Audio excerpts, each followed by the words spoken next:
Good morning. My name is Patrick Duray, Chief of the Bureau of Automotive Repair. I want to welcome everyone to the Bureau of Automotive Repair's Advisory Group meeting. Today is Thursday, October 22nd, 2020, and it's about 9:35 a.m. Before we introduce our advisory group members and jump into today's agenda, I'd like to turn it over to Elizabeth Coronel from BCA's Solid Training and Planning Solutions Office. He will be serving as our moderator for today's meeting.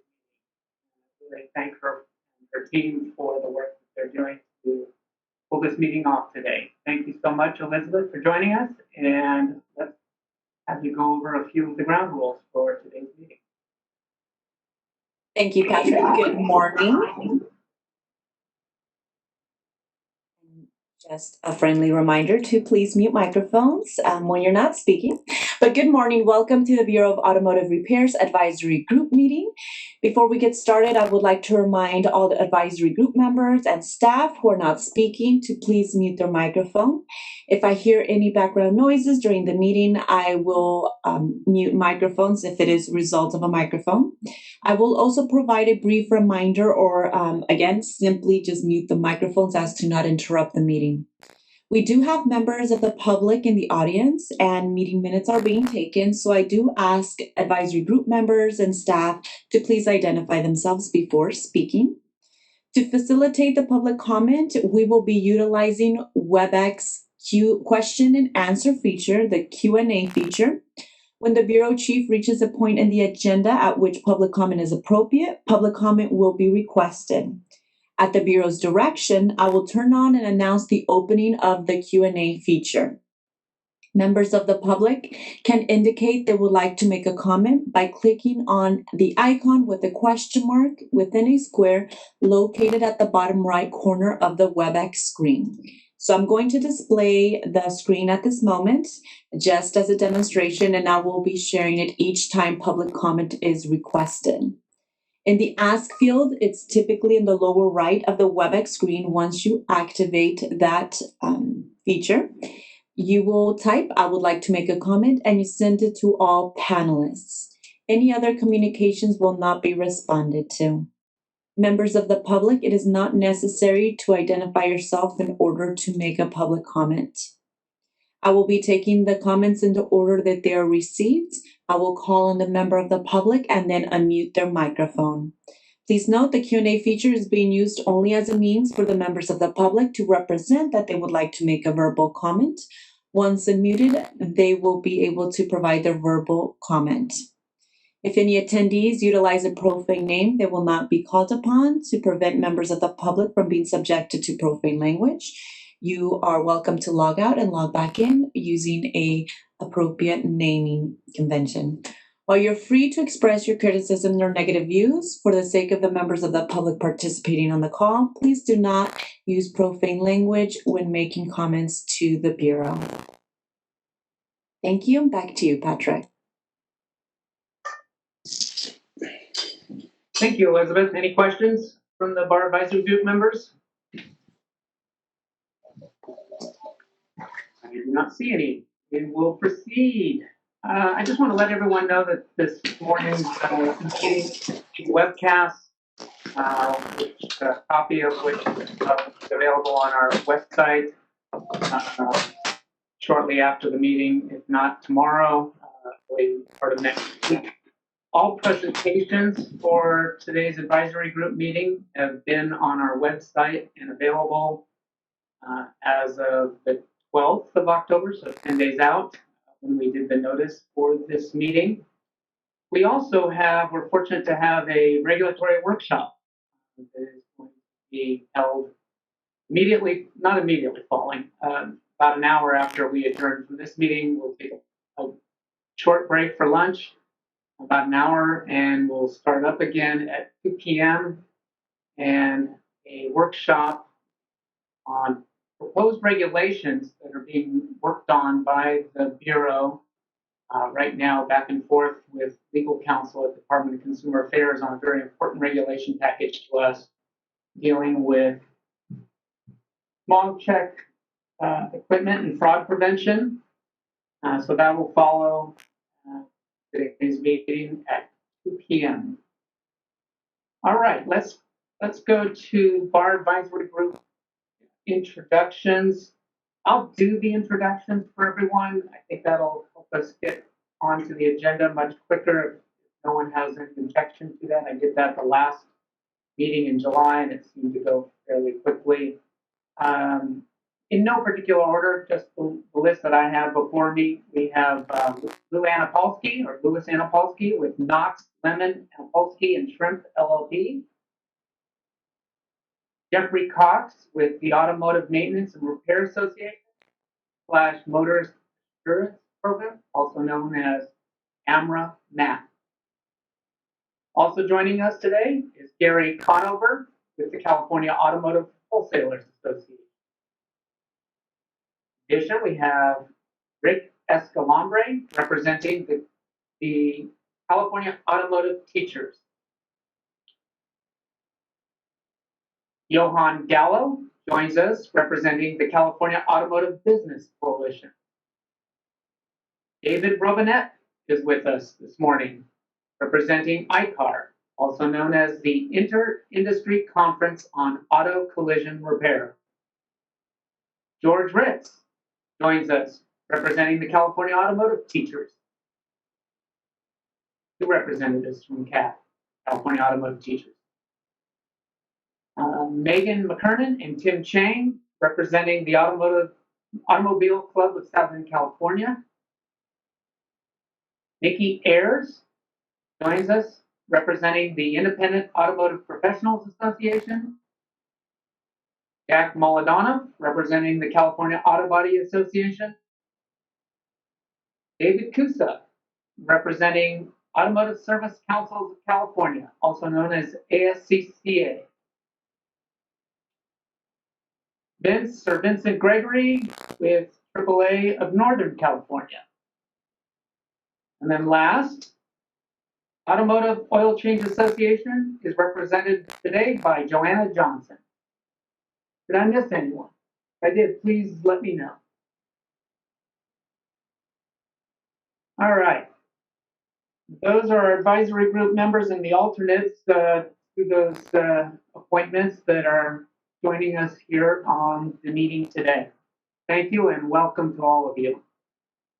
I just want to let everyone know that I've asked all the presenters, and I'll ask advisory group members as well, if you're making a presentation or you're asking a question or making a comment, please turn your video on. I think that will make for a much more personal meeting for all of those who are listening and watching as public members on this. And it helps me to keep track of who's speaking as well. I just think it brings a more personal touch that we're missing by not having an in-person meeting. For public members, I'm going to ask, and even the advisory group members, when they get a question or a comment, I don't think we normally have an issue with this, but try to keep your comments to roughly 2 minutes, certainly no more than 3 minutes. We would like to try and get through the agenda as best we can. The virtualness of today's meeting can present some technical difficulties and allow for enough time for us to get through the meeting and adjourn by 1 p.m. today. I think it's necessary that we try to maintain a reasonable amount of time in limiting the amount of comments or questions for our presenters today. Certainly, I don't want to cut anyone off, but I think most of the individuals have been able to get comments and questions stated within a very short amount of time. So let's do that for the courtesy of all those who are attending today's meeting and allowing us to adjourn so we might be able to take a nice little lunch break and get back to the regulatory workshop that's supposed to kick off at 2 p.m. today. All right, we do have a busy agenda, so let's jump right into it. I have our first presentation from Carrie Holmes, who is representing the Department of Consumer Affairs. She's the Deputy Director of Board and Bureau Relations. And Carrie will be providing today's ECA News and Updates presentation. Thank you so much, Carrie, for joining us. Thank you. Can you hear me? Yes, we can. Great. Good morning, advisory members and Bureau Chief Duray. It's a pleasure to be here with you today. I'm Carrie Holmes, Deputy Director, Board and Bureau Relations at the Department of Consumer Affairs. Thank you for allowing me to come to your meeting to provide a department update to the Bar Advisory Group. I'm happy to report that in July, the DCA Budget Office and Office of Information Services launched 4 new budget, expenditure, and revenue reports utilizing fiscal information. The reports are fast, detailed, and easy to generate. The 4 new reports can be produced using DCA's Quality Business Interactive Reporting Tool, or QBIRT. These fast, accurate reports with clean data will aid in Bureau leadership, providing budget reports to the advisory group members in the meeting materials. DCA is very pleased to be providing these reports and is working on 3 more budget reports in the future. Our work continues even though COVID-19 has altered the way DCA does business now and the way we will do business in the future. DCA temporarily closed all offices to the public in March in response to the state and local stay-at-home orders to help reduce the spread of COVID-19. After following a detailed risk assessment and implementation of COVID-19 prevention plan, DCA offices opened to the public again on June 15th. DCA has implemented preventative measures to safeguard the health and safety of our employees and visitors. DCA is also looking at identifying areas where changes could be made on an ongoing basis for some process efficiencies. We're truly grateful to you for your continued service. DCA wants to commend the Bureau of Automotive Repair on the work you have been doing despite the challenges and uncertainties of the pandemic. Rather than just maintaining basic operations, BAR continues to go above and beyond to serve California's consumers. In the past few months, we know BAR has rolled out the Auto Shop Locator and successfully turned around emergency regulations to assist low-income consumers. And I believe you have more innovative plans in the works as well. Your Bureau Chief has been working closely with DCA's Regulations Unit, created by DCA Legal, to directly assist boards and bureaus with their regulations packages. DCA is working to streamline the process, and BAR has been part of the Sharewell pilot, the new online system to track regulations review.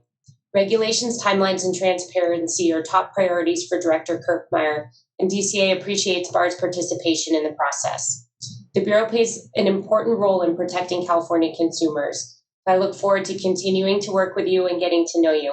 I hope the day comes soon when we can meet in person, but in the meantime, if you have any questions or need anything from DCA, please don't hesitate to reach out. Board and Bureau Relations is here to help. Thank you again for inviting me to your meeting, and this concludes my presentation. Thank you so much, Carrie, for the nice presentation and the recognition of our rollout of the Auto Shop Locator. It's been great. Thank you so much. Any questions from the advisory group members? Comments, questions? And for the hands raised feature, there's a lot of participants on this virtual meeting. I do not see any comments. Questions? All right, Elizabeth, you may open it up for questions or comments from the public. This is the moderator. I've opened up the Q&A. Members of the public, if you're interested in participating, please click on the Q&A icon located at the bottom right corner of your WebEx screen and type, "I would like to make a comment" in the Ask field and send it to all panelists. So I'm going to pause for a moment to allow members of the public time to access the Q&A feature.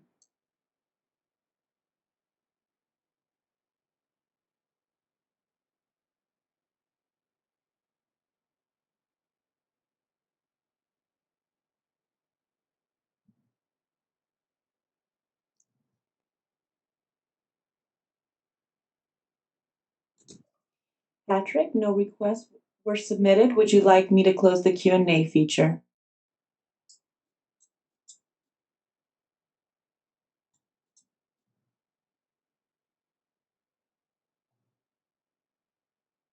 And Patrick, you're muted. How did that happen? I must have done. My apologies. I know I'll do that probably a couple of times in today's meeting.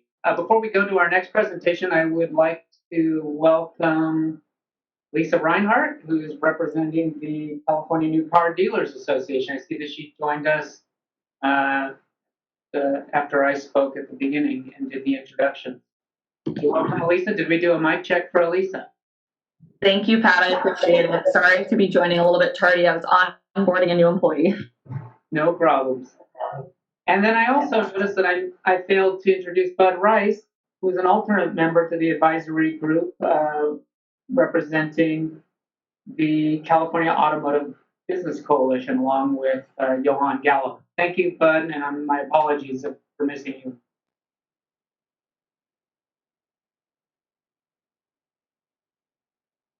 All right, I think we can go to our next presentation. We're very honored. I'm not sure if he's on the meeting yet. I'll turn it over to Danielle maybe to ask, but we were fortunate to have Assembly member and chairman of the Assembly Business and Professions Committee, Evan Lowe, joining us today to make some remarks, an introduction and comments that we'd like to share with the advisory group members.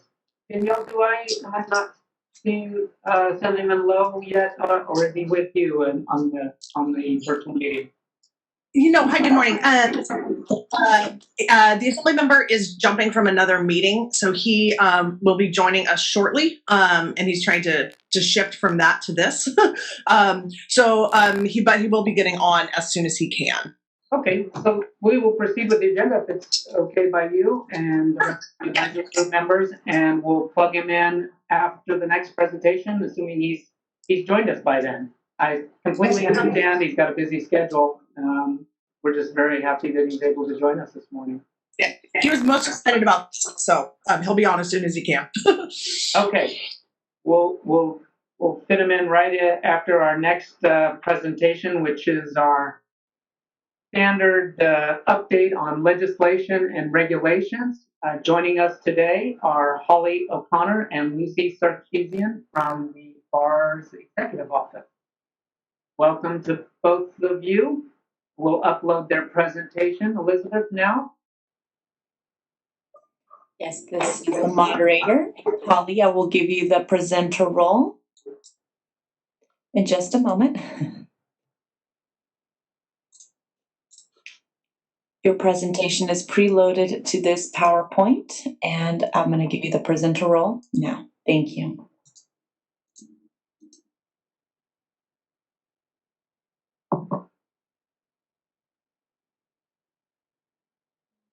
Hi, everyone. I'm Holly O'Connor, for those of you who I have not met yet. And I believe Lucy's going to start with our legislation update. Hi, everyone. My name is Lucy Sarkisian, and we're just going to jump into our legislation section. On September 30th, it was our very last day for the governor to act on any of the past legislation. December 7th will be kind of the 2020-2021 regular session that will reconvene for organizational purposes. And then on January 4th will be the official legislature will reconvene. So for this past legislative cycle, Holly, can you make the slide go forward? I think you only have control. This past legislative cycle, there were two bills that were chaptered and signed by the governor. And the first one is AB 2113 by Assemblymember Lowe, which regards the licensing of refugees and immigrants. And the second is the Senate Bill 878 by Assemblymember Jones regarding application processing timeframes. So just kind of a really quick informational about the AB 2113. It essentially requires programs within DCA to expedite and assist the initial licensure process for an applicant who supplies satisfactory evidence that they are a refugee, have been granted political asylum, or have a special immigrant visa. It would authorize DCA boards and bureaus to adopt regulations necessary to administer these provisions. And then next we have is SB 878. This bill requires each licensing program within DCA to prominently display on its website, at least quarterly, the current average time frame for processing initial and renewal license applications for each license it offers, or the combination or the combined average time frame for processing initial and renewal applications. And the next two slides are kind of the bills that did not make it. They died in committee. So for 2019 legislative cycle and 2020 legislative cycle, those are the list of the bills. We've kind of talked about them through our previous meetings, but these did not make it forward. Any questions?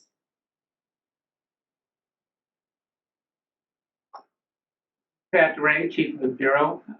Any questions or comments from the advisory group members regarding the legislative portion of this update?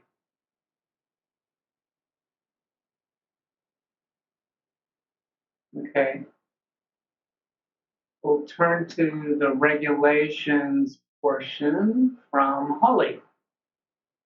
Hi again, I'm Holly, and I will be reviewing our regulation proposals. There's 9 that I will be reviewing today, beginning with the rehabilitation criteria for licensure. This was pursuant to AB 2138, which passed in 2018, and it establishes criteria for determining rehabilitation of applicant or licensee when considering denial, suspension, or petition of reinstatement of a license due to criminal conviction. It also establishes criteria for determining when a crime is substantially related to the qualifications, functions, and duties of a license.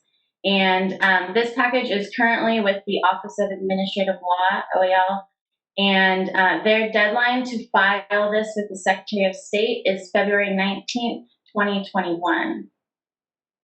Our next package is the Smog Check Equipment Security and Fraud Prevention, also known as our biometrics package. This package requires the use of biometric and web camera devices when performing a smog check. It requires that smog check stations allow bar access whenever inspections are being performed, even if those inspections are being performed outside of normal business hours. And it also requires that smog check inspectors allow bar staff remote access to the inspection via the internet when prompted by the bar OAS software. We've been working on this package to address DCA legal issues, and this package was actually returned to DCA legal just yesterday. And this afternoon at 2 o'clock, we will be having our workshop, which is based on this regulation package. Our next package is the STAR program updates, which amends STAR eligibility criteria, ensures that STAR suspension process is consistent with statute, and it deletes outdated Gold Shield program provisions. This package has been undergoing DCA legal formal review. Our smog check repair assistance package was adopted as an emergency regulation on August 31st, 2020. And we at BAR have until April 28th, 2021 to adopt this package via regular rulemaking. This package is currently with BAR, and we are working to get that regular rulemaking package to DCA legal for their formal review. This package has provided higher repair contributions based on vehicle model year. It has reduced pre-repair diagnostic fees for low-income vehicle owners and has removed unnecessary eligibility restrictions pertaining to vehicle registration. Next, our laws and regulations training package amends the BAR disciplinary guidelines to establish laws and regulations training as a rehabilitative option for respondents. Administrative law judges and BAR would have the option to require as a condition of probation or relicensure training in compliance with the Automotive Repair Act and regulations. This package has also been undergoing DCA legal formal review.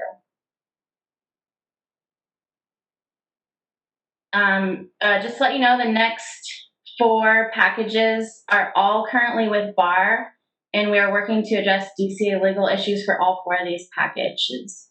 The first of these 4 is our unincorporation of applications package, which, as the title suggests, it unincorporates our licensing and consumer assistance program applications and also updates our application review times. Our BAR certified training program providers package makes requirements for certification of smog check training providers consistent with current licensing requirements.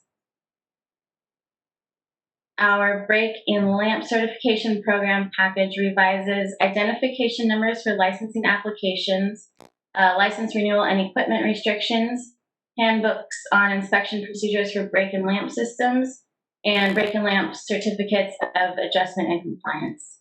This package also eliminates the gross vehicle weight rating restriction of vehicles to be inspected by Class C stations. Then the last package, which I said is currently with BAR and we're working on DC legal issues, is the auto body equipment and supplemental restraint systems. And this package requires auto body repair shops to have access to all repair testing and measuring equipment and current reference manuals necessary to diagnose, section, replace, or repair structural damage. This package also requires that all auto body repair equipment meets current trade standards for the work being performed. And it adds the following components to the definition of supplemental restraint system. These components are airbag modules, airbag sensors, computer modules, inflatable restraint systems, seatbelt pretensioners, seat structural components, and steering columns. And we did have a workshop for this package October 2019. That should read October 17th, 2019. But again, we're working out DCA legal issues on this package as well. That is all I have for regulations. Does anyone have any questions on any of these packages? Any questions or comments from the advisory group?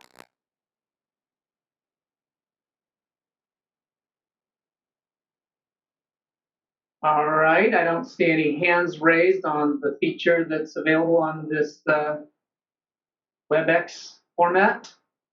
Let's open it up for public comments on either the legislative or regulatory portion of this presentation. Elizabeth, can you do that for us, please? Yes, thank you. This is the moderator. And if you can please, whoever has their mic muted, please mute your microphone so we can avoid any background noise. Members of the public, the Q&A feature is now open. If you would like to make a comment or have a question, click on the Q&A icon located at the bottom right corner of your screen and type, "I would like to make a comment," and send it to all panelists. So Jeannie Lopez, I will unmute your microphone in just a moment. You have been unmuted. Hi, thank you. This is Gene Lopez with Steiners Collision Centers, and thank you for the presentation. I'm just wondering, on the last slide there around auto body requirements, are we going to pick up that workshop again? Are we going to continue with some of the other requirements? Well, not requirements, but yeah, requirements that body shop should have as it relates to the advanced driver assistance systems? Hi, Gene, and welcome to the meeting. This is Pat Doré, Chief of the Bureau. I think we were in fairly good shape with this regulation package, is my understanding from the last workshop. There wasn't a need to, we didn't feel to go back and workshop it again. I think we had come to a pretty much of a consensus on the language for this first phase of the auto body regulations that were needed to update our equipment and reference manual requirements. And then we were going to take a deeper dive, if you will, into some of the other aspects of auto body or collision repair, such as the ADAS systems. And that was kind of, as I remember, the agreement that we were going to kind of take off the low-hanging fruit to address, and then get into some of the more complicated aspects of the collision repair with some of the more innovative and newer systems with a second package, which we are currently working on, and we will be workshopping that at the time that we're ready to introduce it to everyone, our advisory group and the public. Okay, great. That's good news. I'd like to see that. These advanced systems are becoming more and more complicated, and there are, from what I can see, fewer shops adhering to calibration than there really should be. So yeah, let's let's gather together and create a workshop around those advanced systems. Holly, I don't mean to put you on the spot, but do you have a sense of where we are with the development of that second regulation package dealing with auto body collision repairs and possible timing next year for a workshop? I would be able to do a workshop, possibly at the January meeting, but for sure by the April meeting, I don't think that would be an issue at all. That sounds good. Thanks, Holly. Nice of you to join us, Gene. Very, very happy to see you're still paying attention to some of these very important issues. I appreciate it. Yeah, thank you. Thanks for allowing me to join. That'll do it. Thanks.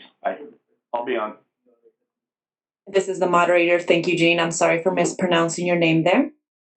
And Patrick, we don't have any further requests. Would you like me to close the Q&A feature? You may do so. Thank you so much, Elizabeth. All right, we'll move to our next agenda item, which was our previous agenda item. And we are so honored to have joining us this morning Assemblyman Evan Lowe, who serves on and chairs the Assembly Business and Professions Committee. It is my honor and distinct pleasure to be able to welcome him for what is really, truly an unprecedented opportunity for us as the Bureau and our advisory group. Welcome, Assemblyman Chairman Evan Lowe. Hi, Chief. How are you? Pat, good to see you. Good morning to you and to all of you. Thanks so very much for having me. It's been a complete pleasure to work with all of you. For those of you who don't know me, my name is Evan Lowe, State Assembly Member representing Silicon Valley. But most importantly to you, also working within the Business and Professions Committee, which oversees that of the Department of Consumer Affairs and BAR. So I appreciate your engagement to work with us as politicians. I know that we get a bad rap, but our democracy requires your engagement. And so this is, I think, the structure that is important for us to have, which is that of the legislative body coming up with a number of legislative proposals and then getting your engagement and your advisement. As you are on the ground, you are the subject matter experts and helping us to shape and craft that of not only for the industry, but also for consumer protection. And again, want to acknowledge this advisory group for being so proactive in engaging with our office and working with our team, Danielle Sayers, on the Business and Professions Committee. One of the priorities that the legislature has been looking at specifically was that of the grading system, also referred as to the trusted dealer certificate, with the creation of the auto body locator program. And shout out to Clay, who helps give me a demo also on this as well. But because the industry and stakeholders have been so communicative about the implementation of such a program and the potential difficulty in doing so in a successful manner with respect to implementation, we understand the legislative intent and the proposal, but the implementation can be difficult, and that this has caused some heartburn with industry. I was very impressed with how BAR was able to help create the platform to help provide consumer protection in a way of transparency that is available to the public. So again, kudos to all that were involved. This comes to be the relationship that exists. Oftentimes there might be a disagreement, but at least we can exhaust the conversation to engage, to understand what we might be able to do. In other words, we understand what the problems might be and look for differing solutions to address that issue. So again, that's been a culmination of the work of us doing so collaboratively. So that's where we have been. And again, I'm excited about the online platform to provide additional transparency and accountability for the industry so that we can help support those that are good actors and help go after the bad actors, which then leads me to the transition of potential legislation for the next following year, which is, of course, something that we're looking at to help expedite those case priorities and helping to update the information in real time to our state website. We're also exploring that of looking at similarly how to remedy any of the type of citations similar to that of traffic school. Instead of being posted and listed, perhaps we might be able to remedy this situation similar to that of taking a course that is approved by a bar, but that could address these issues so that we may not have to list in real time similarly to remedy these situations. So there's a wide variety of different things that we're looking at here, but we will welcome your expertise and engagement, but please see us as a friend, as supporters in the collective efforts, because you can see how difficult our situation is in the state of California, but we are in real time trying to make things as accessible as possible. And again, your engagement is helpful. So thank you very much for having me. Happy to answer any questions that you might have, or also hear some comments of things that we as a state should be doing. Thank you so much, Assemblyman. Your comments are spot on. We really appreciate working with you and the committee, staff, Danielle in particular, have been just so easy to work with, and I'm sure that the industry, who has had some communications with her as well, feel the same way. Thank you for making this a very a smooth process. We really also enjoyed having the opportunity to present to you the Auto Shop Locator a couple weeks back, and pleased that you had some strong feelings about it, and hope to and welcome any improvements, any comments relating to the enhancements that you feel or others feel are necessary to make this a better experience for all.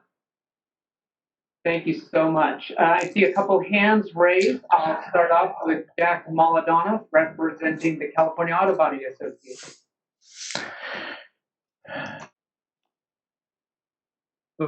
Okay, Go ahead, great. Jack. Thank you very much, Brent. Thank you. Yeah, I'm sorry, but thank you for being here. I really appreciate it. I want to thank your staff too, Danielle. She's done a great job working with the industry, working with us on issues. I appreciate your comments today about protecting consumers. I think we all feel the same way. We want to protect consumers out there. At the same time, we want to make sure we do things that are fair for the small businesses. So we look forward to working with you this year and next year on your legislation and some of the ideas that you mentioned. The traffic school, I think it's one of the important ideas that we've talked about, and we'd like to see it in your legislation. So we're excited to work with you, Assemblymember, and thank you for being here today. Thank you, Jack.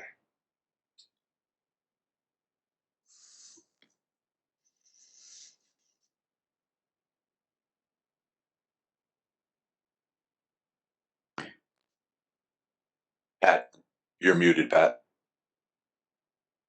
I promised that would happen a couple more times throughout the meeting. I apologize.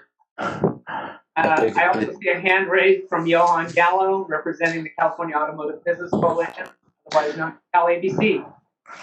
Thank you, Patrick. I appreciate it. Assemblymember Lowe, we really appreciate the work that you're doing on this.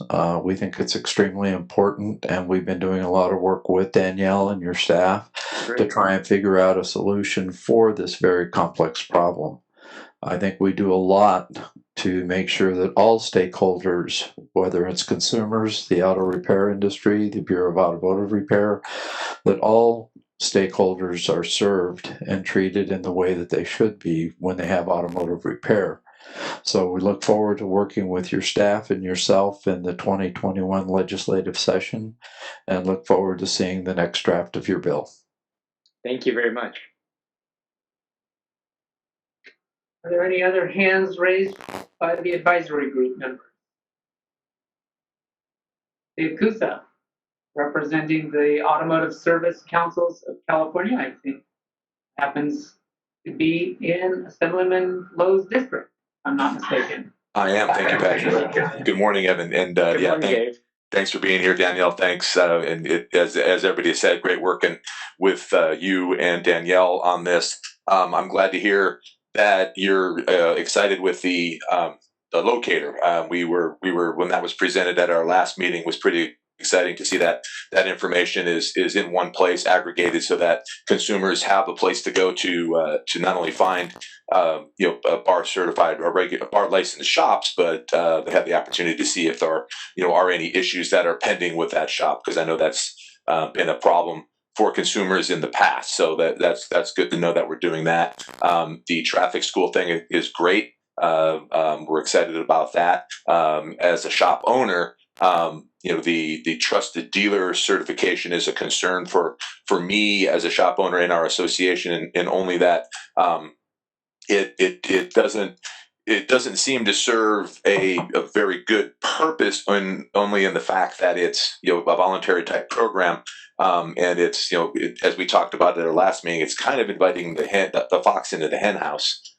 We have a fantastic relationship with BAR as an association and an industry, and look forward to keeping that back and forth working together going forward. I just don't think that this trusted dealer certification program would be a work for that.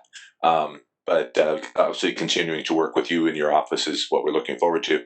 And I don't recall if it's part of this legislation or not, but we had talked about moving ahead with a faster way to move issues, consumer complaints, bar actions, moving them quicker, because it takes so long right now. And as a shop owner, if there's a complaint that is working against me, I want to get it resolved as quickly as possible. And also, if there is, as we described them, bad actors, we want to get them out as quickly as possible. So I'm hoping that we can continue to move forward with accelerating that program. Thank you. Thanks so much, Dave. Good to see you. Yes, specifically on that, yes, I referenced it earlier, the focus next year to look at expediting data case processing. So we'll do that either through potentially the administrative process or another solution. So hear you and acknowledge you on that. And I think this is great.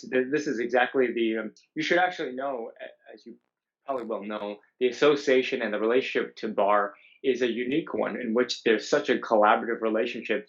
I'm exposed to all the different licensure categories under the Department of Consumer Affairs, whether or not they are physicians, nurses, doctors, funeral home directors, and of the regulatory board and association, there's not always that collaborative relationship. That is a unique case here. So you should realize that and let that be known that that's a very unique circumstance, but that just goes to show to the character of the chief and also the leadership of the association.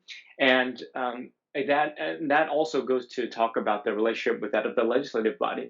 You may not always agree with the legislative proposals, but because of your engagement, you're able to help us shape and craft accordingly and help explain as to why the legislation as proposed might have unintended consequences. And so therefore, you have then provided an opportunity to say, well, we understand what you're trying to get at. Perhaps we should go in this direction. And that's the essence of what we are seeing with the auto body locator program, to increase transparency, identify the good actors. Again, I mentioned that to you because I hear you loud and clear.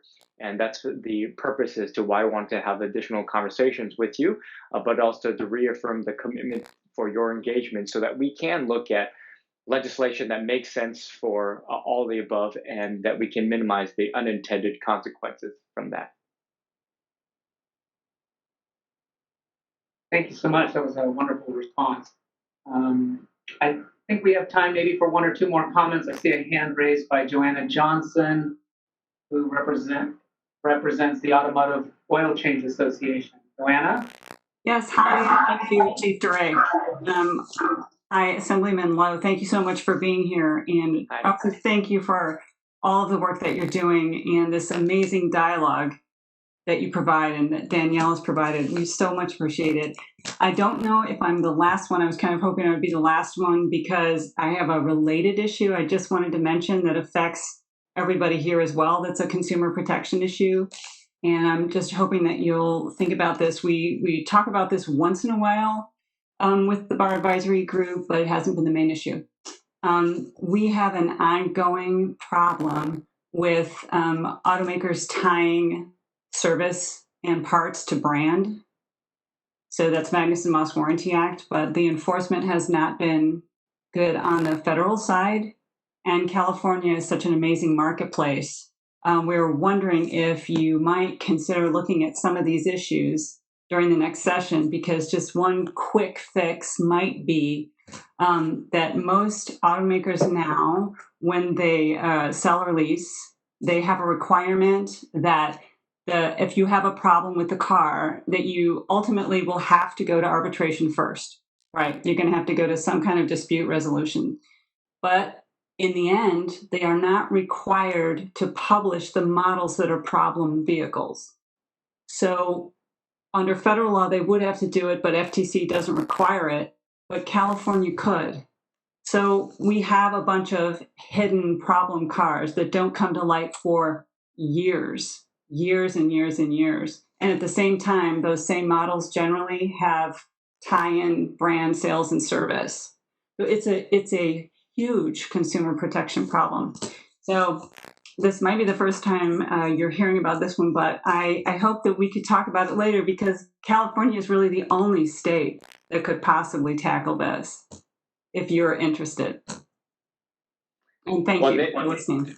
Thank you very much. Yeah, this is the first that was brought to my attention personally, but I appreciate that because I jotted that down, and Danielle Sires also on this call is also jotting this down as well. And again, this is the purpose for me to come and join you today to listen and to hear about some of these ongoing issues and things into the future and what we might be able to address either, again, administratively or legislatively. So very well noted, and appreciate learning more about that.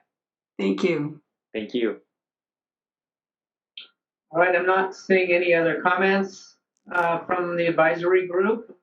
So I think we will let Assemblyman Lowe move on to some other activities today. I'm sure you have a very busy calendar.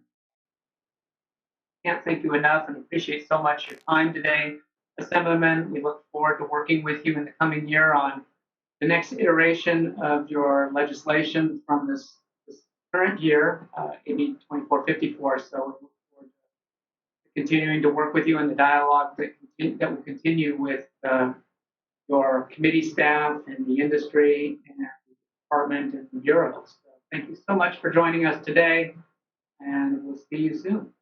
Thank you very much. It's a good opportunity to take a break with just 12 days before an election to talk to some dear friends, and now I'll go back to do some of the not so fun things in the election time. So this is a good break for me. It's good to see you all. I look forward to seeing you guys soon. Thank you. All right. That was a real treat for me, and I'm sure for all of the advisory group members. Really something we've never had the opportunity to do with this group, and hope maybe we can do it again sometime. Let's move on to our fifth agenda item. Here to talk about the Airbag recall campaign is Adriana Fernandez-Clark with Elevate Public Affairs. I think we also have listed on the agenda Anil Steinkamp, but I'm understanding that he's unable to join us today. So, Adriana, you're going to be giving the presentation alone today. So, why don't you take it away? Thank you so much for joining us. Yes, thank you so much for having me. We have to, did we load? Sorry to cut you off. Did we load the presentation? Yes, we did. Okay. Perfect. Thank you so much to the advisory members for having us today, and thank you, Bureau Chief DeRay. So my name is Adriana Fernandez-Clark, and I will be presenting on the TAKATA airbag recalls. My team at Elevate Public Affairs is part of the grassroots outreach effort for the TAKATA airbag recalls. We work under the independent monitor for the campaign, and the independent monitor is a position that's appointed by NHTSA to oversee kind of the whole coordinated remedy and the response to this recall. So today I'll just kind of start with an overview of the TAKATA airbag recalls. I'm sure by now many of you are already familiar with this recall, but I'll give an overview and where the state of the recall is today. Then I'll talk through the letter campaign that we had the privilege of working on with California Bar. And then I'll talk through some of the results and next steps coming out of that mailer I'll also leave a lot of time at the end for Q&A, so I'm happy to answer any questions you may have. So overview of Takata airbag recalls. As many of you likely already know, this is the largest automotive-related recall in U.S. history. So the part of the Takata airbag that was found to be defective is called the inflator. And as many of you may also be familiar with, the inflator is a valve that's supposed to break upon impact, causing an inflation in the airbag to save someone's life. What they've found in certain inflators is that they were defective and over time could explode. So causing an explosion inside of the airbag, which would then lead to shrapnel from the steering wheel and from the dashboard, which was causing serious injuries and deaths in cars that had these inflators. So some vehicles have, you see here on the screen, up to a 50% chance of a dangerous airbag inflator exploding upon deployment, spraying metal shrapnel. Some of the considerations that we have found over the years now that lead to a quicker degradation of the chemicals inside the inflator are heat, humidity, and time. So that's the equation for a really dangerous vehicle. A vehicle that has exposure to long periods of heat and humidity, and an older model vehicle that really brings up the risk that if it has a Takata inflator that's defective, that it will have a higher chance of explosion. And just to go back, Takata is the name of the company that had manufactured the inflators. So that's why we refer to it as the Takata airbag recall. So because heat, humidity, and time are three factors that really lead to how risky your inflator could be in your car if you have a defective inflator, California is a hotspot for this recall. We are a large state, high population. We obviously have high exposure to heat in our state, and so this is a hotspot where we have concentrated a lot of our outreach activities to reach out to folks who have yet to repair their cars. Also, because it's such a large state and just the population numbers, there are a lot of cars that have still yet to be repaired in California. These recalls, inflators are in vehicles from model year 2000 to 2018. So they really span a wide range of years. But as I mentioned earlier, the older model vehicles, so closer to 2001 and early 2000s, those tend to be more dangerous on the scale because of the time that the inflator has been exposed to. So the inflators are also found in 19 vehicle manufacturers. So this isn't a recall that is just, for one manufacturer. It's really across the board in 19 different vehicle manufacturers.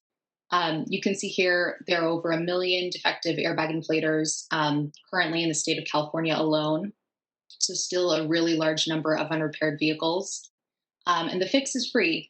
So the fix is, anyone can bring their car into a dealer with, the type of car that they have, and they replace the airbag with a new airbag. It really doesn't take too much time. Within a couple of hours, we've seen live demonstrations of these recalls being fixed, and it is a really quick process. The tough thing is that, although years of outreach have been going on and people have been getting mail for many years, and this recall has been going on now for several years, there is still a large population of folks who have yet to replace their vehicles. And we've done surveys and understand that the reason for that, there are several different reasons for that. Some folks still maybe aren't aware that the recall is taking place. I think for many folks, they are unaware of the severity. So they've heard something about the Takata airbag recall, but they're unaware that it could lead to serious injury or death. And so for all of those reasons, we still have a lot of work to do in California. This is a quick video to show you This is the moderator, Adriana. The video is probably not going to work on WebEx, but I have it uploaded on a web page, and I can share it if that's okay. That'd be great. This is just a video of an inflator explosion. Okay, so give me just a moment so I can share that.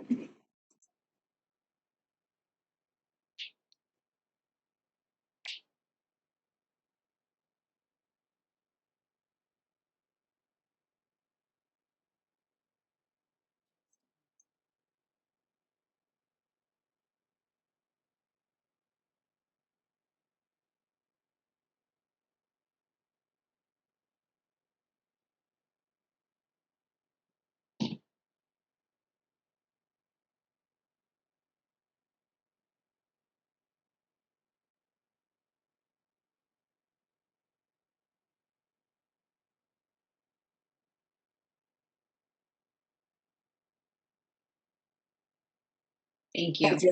Okay, and I'll give you the presentation roll back. Thank you. I appreciate it. So that just illustrates what it looks like when a defective inflator explodes. Obviously, very dangerous when it's inside of a vehicle that you're driving. So the status of the recall, to date, we still have 12 million airbags that need to be repaired in the United States. We have had over 350 serious injuries and 17 deaths in the United States, 3 of which have been in California. All of the 3 actually have been in Southern California, where we have areas of higher heat. So Haiming Shu from Alhambra, Joel Brangman, San Diego, and Delia Robles in Corona. So it's a really serious issue. And like I mentioned earlier, although it's been going on for several years and there's been a lot of mail and different types of outreach and grassroots activities that we've done to try to raise awareness about this recall, there's still a large amount of unrepaired vehicles and a lot of work that we can still be doing. So that brings us to the Bar Letter campaign. We approached the California Bureau of Automotive Repair in 2019. The independent monitor across the U.S. really had started working with state transit and transportation related agencies to do mailers to folks who had unrepaired vehicles still at their registered address. This came after years of other types of outreach that has been done from really grassroots community organizations. We've done a lot of work with elected officials to try to get the word out. There's been other sorts of advertising campaigns, and the manufacturers themselves have also sent mail for many years. So after all these activities, we started honing in on letters that we could partner with transportation agencies on. And this was started in other states, and the results were really successful compared to some of our other campaigns. And so we wanted to look at what that could look like here in California. We approached the Bureau of Automotive Repair in 2019 to see how we can make that happen. So the reason that state transportation agencies have proven to be really great messengers on this recall is because first, in several scenarios where they collect vehicle owner contact information, they can be helpful in making sure that a letter about the recall gets to the right address and to the right person. In this case, we did not work with the Bureau of Automotive Repair on any sort of sharing of data. So that wasn't present here, but in other states, that's something that we have done. But really, I think the most important point is the second point here. State transportation agencies are seen as trusted messengers. So they're really looked at as respected government authorities, and they're not connected with any perceived sale or profit motive. So I think sometimes when folks get something from even the car manufacturer that they have their car from, they might look at the logo and think that it's something that, is trying to be sold to them, even though that's not the case. And I think state transportation agencies like the Bureau, hold a lot of weight and are good messengers in getting the point across to folks so they realize this is an actual urgent safety notification that they're receiving. So these are some of the key activities and just kind of an overview of our letter campaign. The California Bureau of Automotive Repair was asked to, we were asked asking to use the Bureau of Automotive Repair logo on the envelopes for the mail that would go out, and just letterhead and envelope artwork for the envelope piece. So then it was a mailer that was being sent in partnership with the Bureau of Automotive Repair. The OEMs, manufacturers, cover the entire expense of the letter campaign, postage, printing, everything related with that. They use their own data secured from their own sources for the mailing of the campaign. So to figure out which folks still had unrepaired vehicles and which addresses to send to. The OEMs worked on the development of the letter, working closely with Bureau staff. So we worked back and forth sending drafts and making sure that everything was approved by Bureau of Automotive Repair.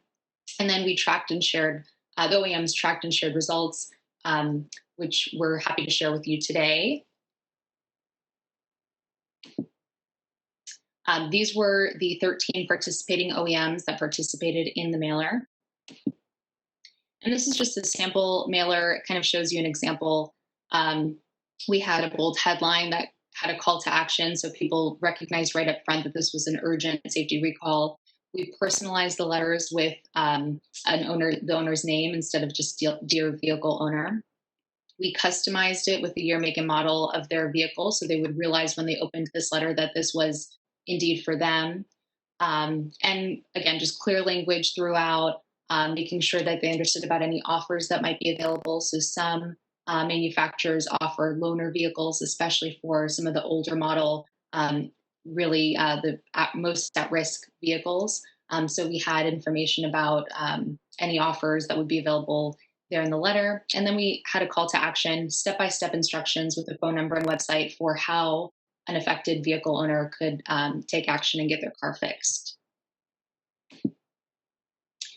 So this was our timeline. There were 2 waves of letters that launched. The first wave of OEMs, it was split, I think, about in half. The first wave went out January 13th through 17th of this year. The second wave went out the 22nd to February 7th. And then we analyzed results at 3 different points along the way. So February 14th, March 13th, and then April 27th was the final impact analysis. This was a really large mail campaign, and we're so privileged and thankful to the Bureau of Automotive Repair for partnering with us on this serious issue to help get this message out to over 1.2 million folks that were mailed. You have also the breakdown on this slide that shows how many of how much each manufacturer mailed out to their affected vehicle owners. So now for the results.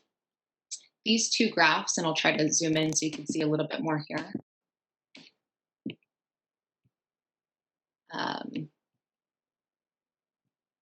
So these 2 graphs show the results. The first shows the first wave, which was sent from January 13th through the 17th. The second shows the second wave, January 22nd to February 7th. The first wave saw an increase in repair rates by 164% over what is typically expected, for this time in repairs across the state.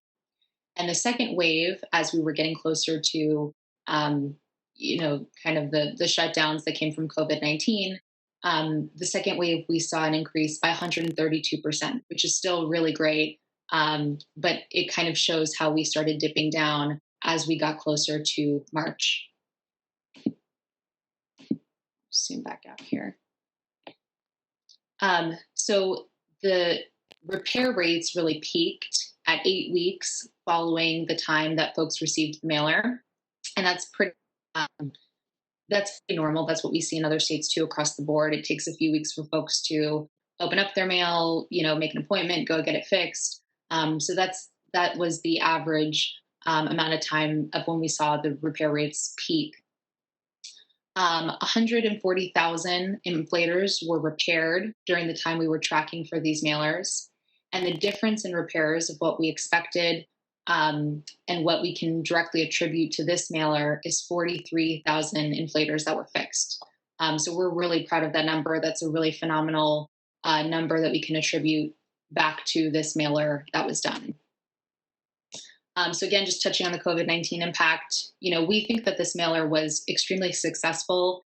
It follows, the same sort of successful rates that we've seen in other states with other transit organizations, transportation-related organizations.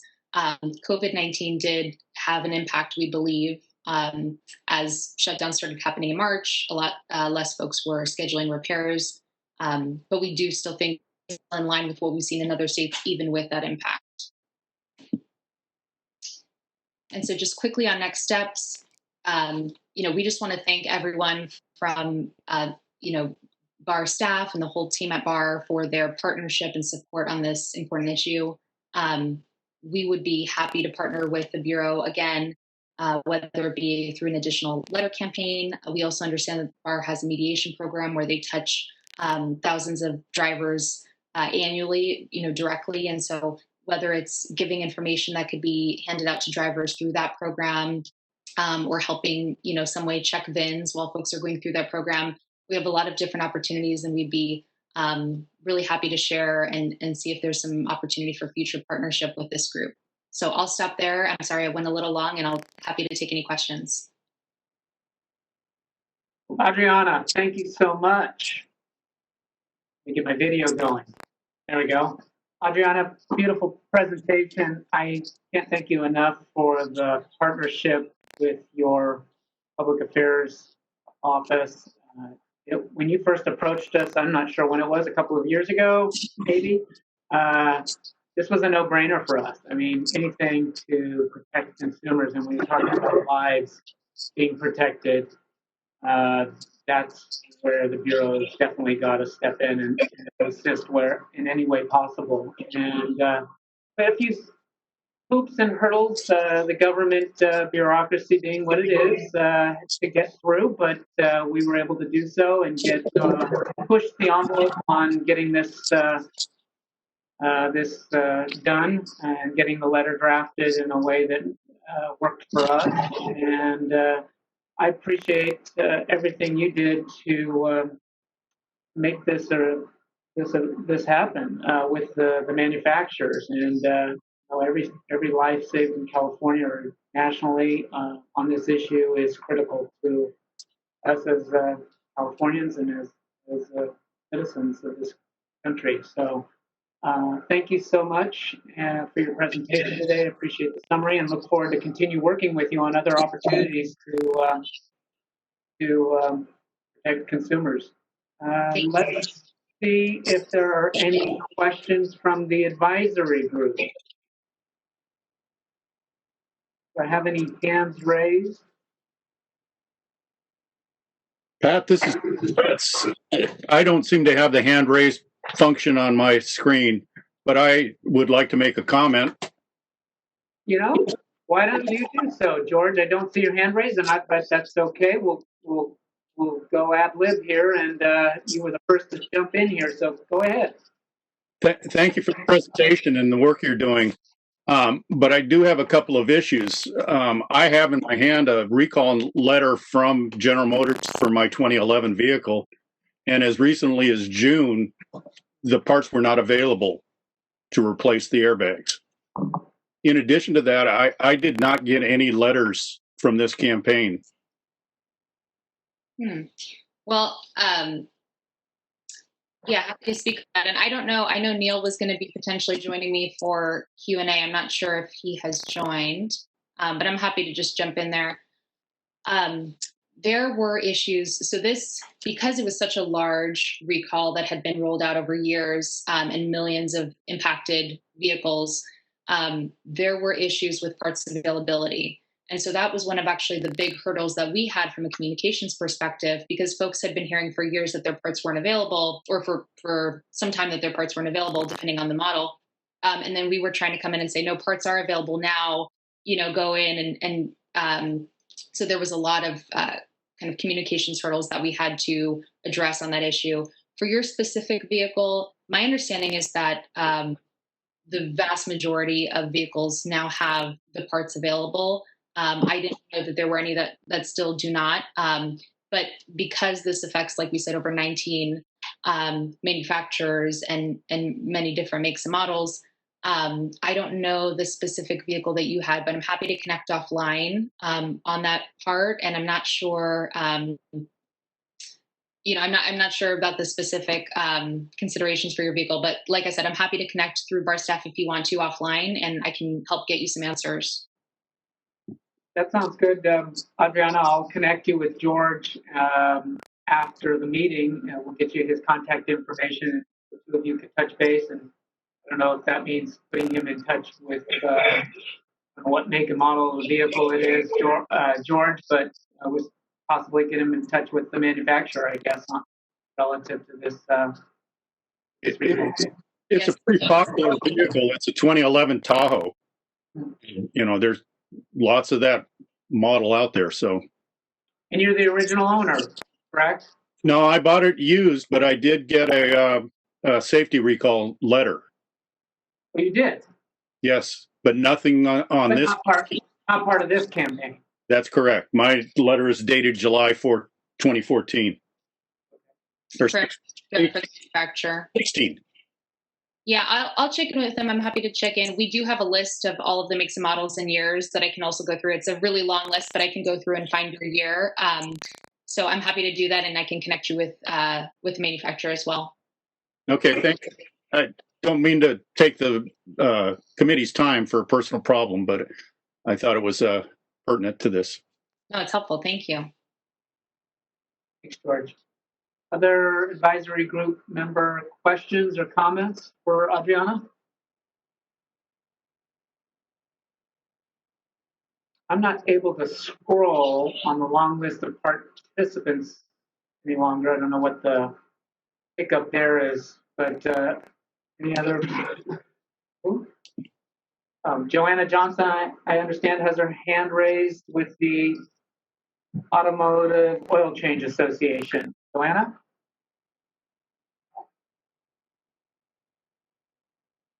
Joanna? Hi there. That's actually, I don't know why that's still on there. I'm sorry about that. I'll try to get it off. Thank you for the excellent presentation. Thank you. Yeah, if you just click on the raised hand icon, it'll go on and off at the bottom of the list of participants. Anybody else? I'm seeking assistance on what? No other hands raised? This is the moderator. I do not see any hands raised. Thank you. All right, let's, if we can, open it up for public comment. At the request of the Bureau, I've opened up for public comment. Members of the public, if you have any questions, and there you go. I have it on the screen for your reference. Click on the Q&A icon and type, I would like to make a comment in the ask field and send it to all panelists. I'm going to pause for a moment to allow members of the public time to access the feature.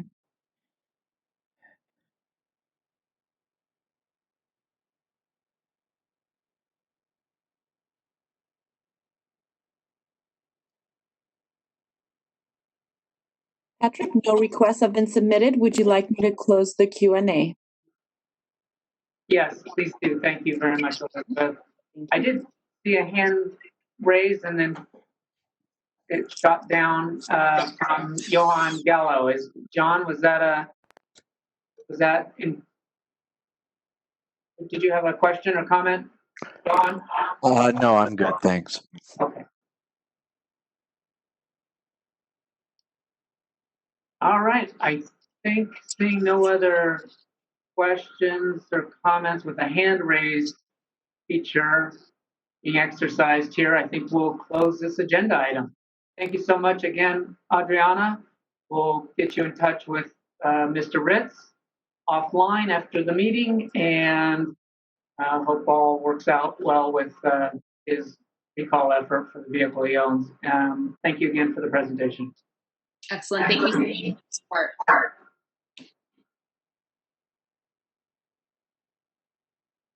All right. Our next presentation is from Matthew Gibson, who is program manager in our enforcement operations branch, and Matthew is going to give a presentation on a concept that we had discussed at an earlier bar advisory group meeting, dealing with an extension of our citation program into automotive repair.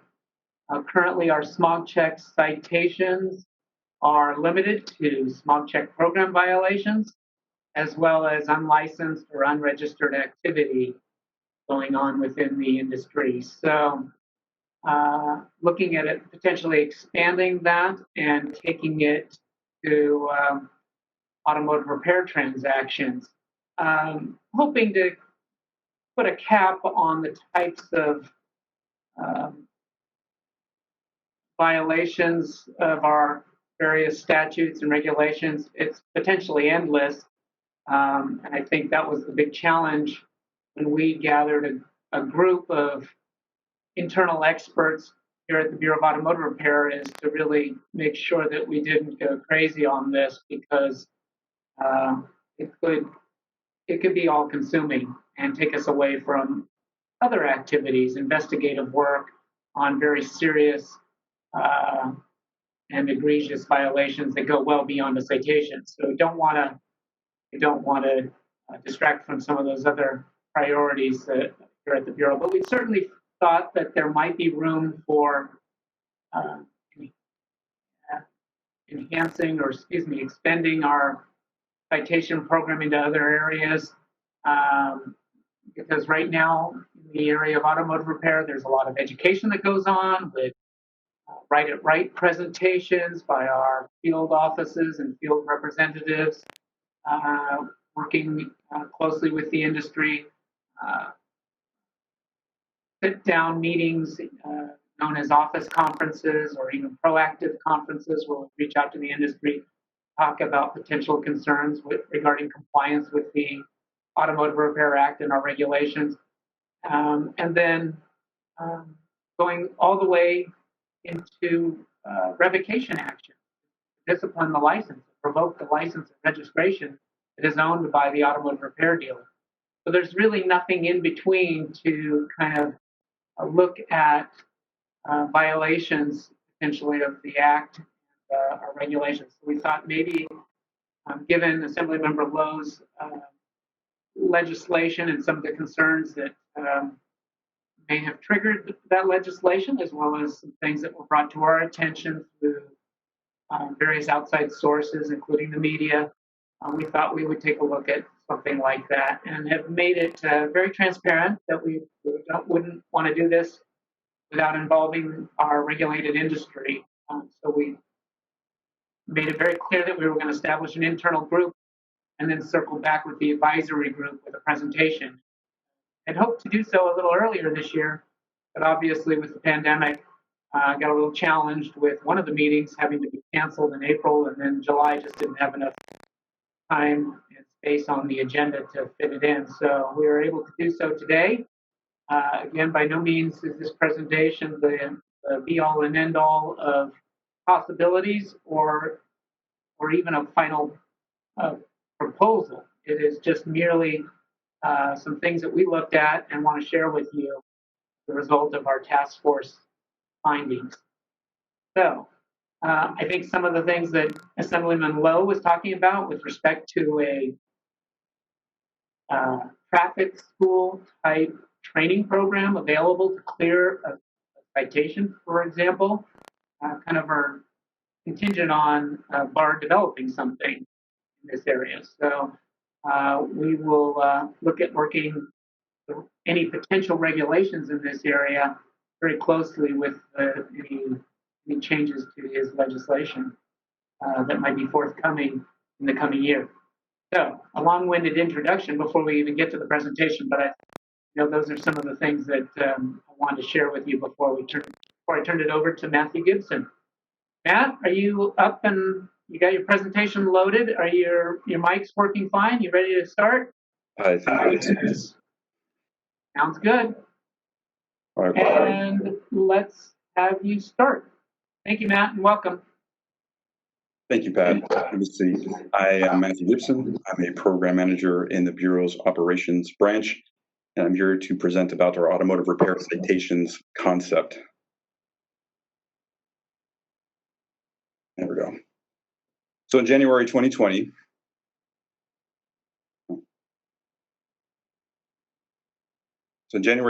BAR established an internal work group that worked on this concept. And although I'm the one who is fortunate enough to be here to present today, the work group itself consisted of 10 members from the field operations and enforcement operations branch in the executive office. Program manager Greg Pearson was our facilitator. Program managers Patrick Lutfi, Don Johnson, Richard Steele, myself, along with Lucy Sarkisian and Patty Wool, were all part of the work group. And we were tasked with identifying the value of a citation program for automotive repair dealers and specific violations of the Automotive Repair Act where a citation could be issued, and how to provide consumers with current relevant information on BAR actions.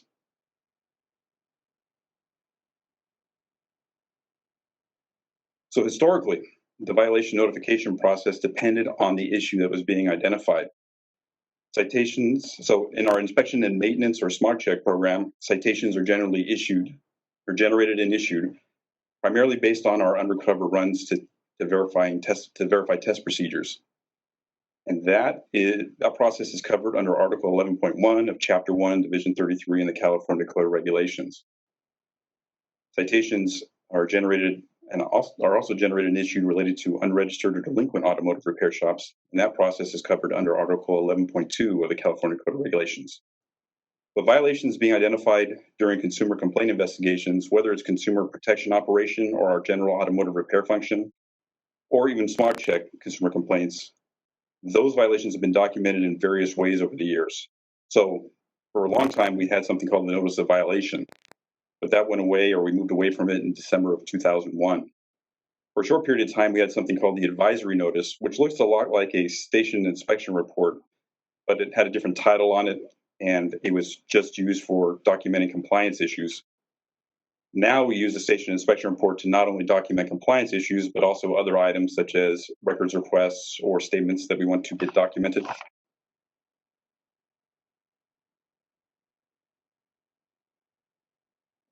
Violations of the Automotive Repair Act and BAR regulations are primarily identified during facility inspections and consumer complaint investigations for automotive repair dealers. These compliance issues are recorded in consumer complaint reports, and the repair facility advised on station inspection reports, which are provided copies of during the complaint investigation process. Unregistered or delinquent violations are recorded in citation reports, and the repair facility is advised of those citations once the citation itself, the ARD is advised of those violations once a citation is generated and issued. Compliance issues related to station inspections are themselves documented on station inspection reports, and a copy of that report is provided to the auto repair shop once the inspection is completed. So compliance issues are first addressed through education. So during the complaint investigation process, if we see a need, we can and we do suggest and perform proactive conferences. And in proactive conferences, we go through our Right to Right booklet with the repair facility, advising them on our written estimate and authorization requirements, as well as our invoicing requirements to help them be in compliance with our laws and regulations. From there, we move to a proactive conference, which is usually held at the facility to address an allegation or pattern of areas of concern. That proactive conference itself is also documented on a station inspection report. And that station inspection report then becomes an attachment in a proactive conference report that's generated by the representative later and maintained in the repair dealer's file. From there, we move to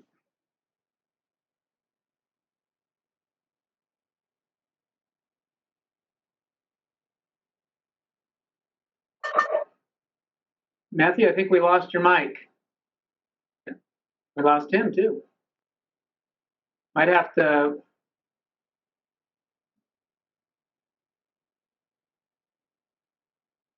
to have him log out and log back in. Oh, line is mine, please. Good. You're going to become the That's all right. Well, I'll exit out of my chair here and have Matthew's computer went down, so he'll use mine and continue with his presentation. I think you were in the middle of discussing the education process before you went to the administrative action. Could you explain the difference maybe between a proactive and office conference? Yeah.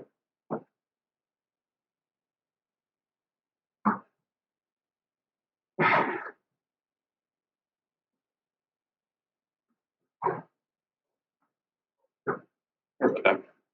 Anyway, so I was at Proactive Conference, and then so the Proactive Conference again is usually held at the repair facility to address alleged patterns or areas of concern. From there, we move to an office conference, which is usually held at the field office to address an uncorrected pattern of violations. This is when we send out a letter with the date and time to request the owner to meet with the owner or the responsible managing employee to make them aware of our concerns. It's usually our last attempt to gain voluntary compliance, because from there, ultimately, we move to administrative or disciplinary action through the state attorney general's office.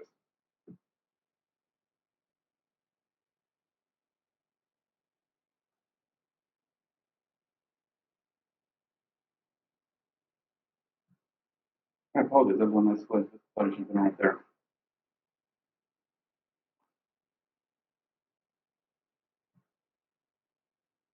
Need to move a couple slides.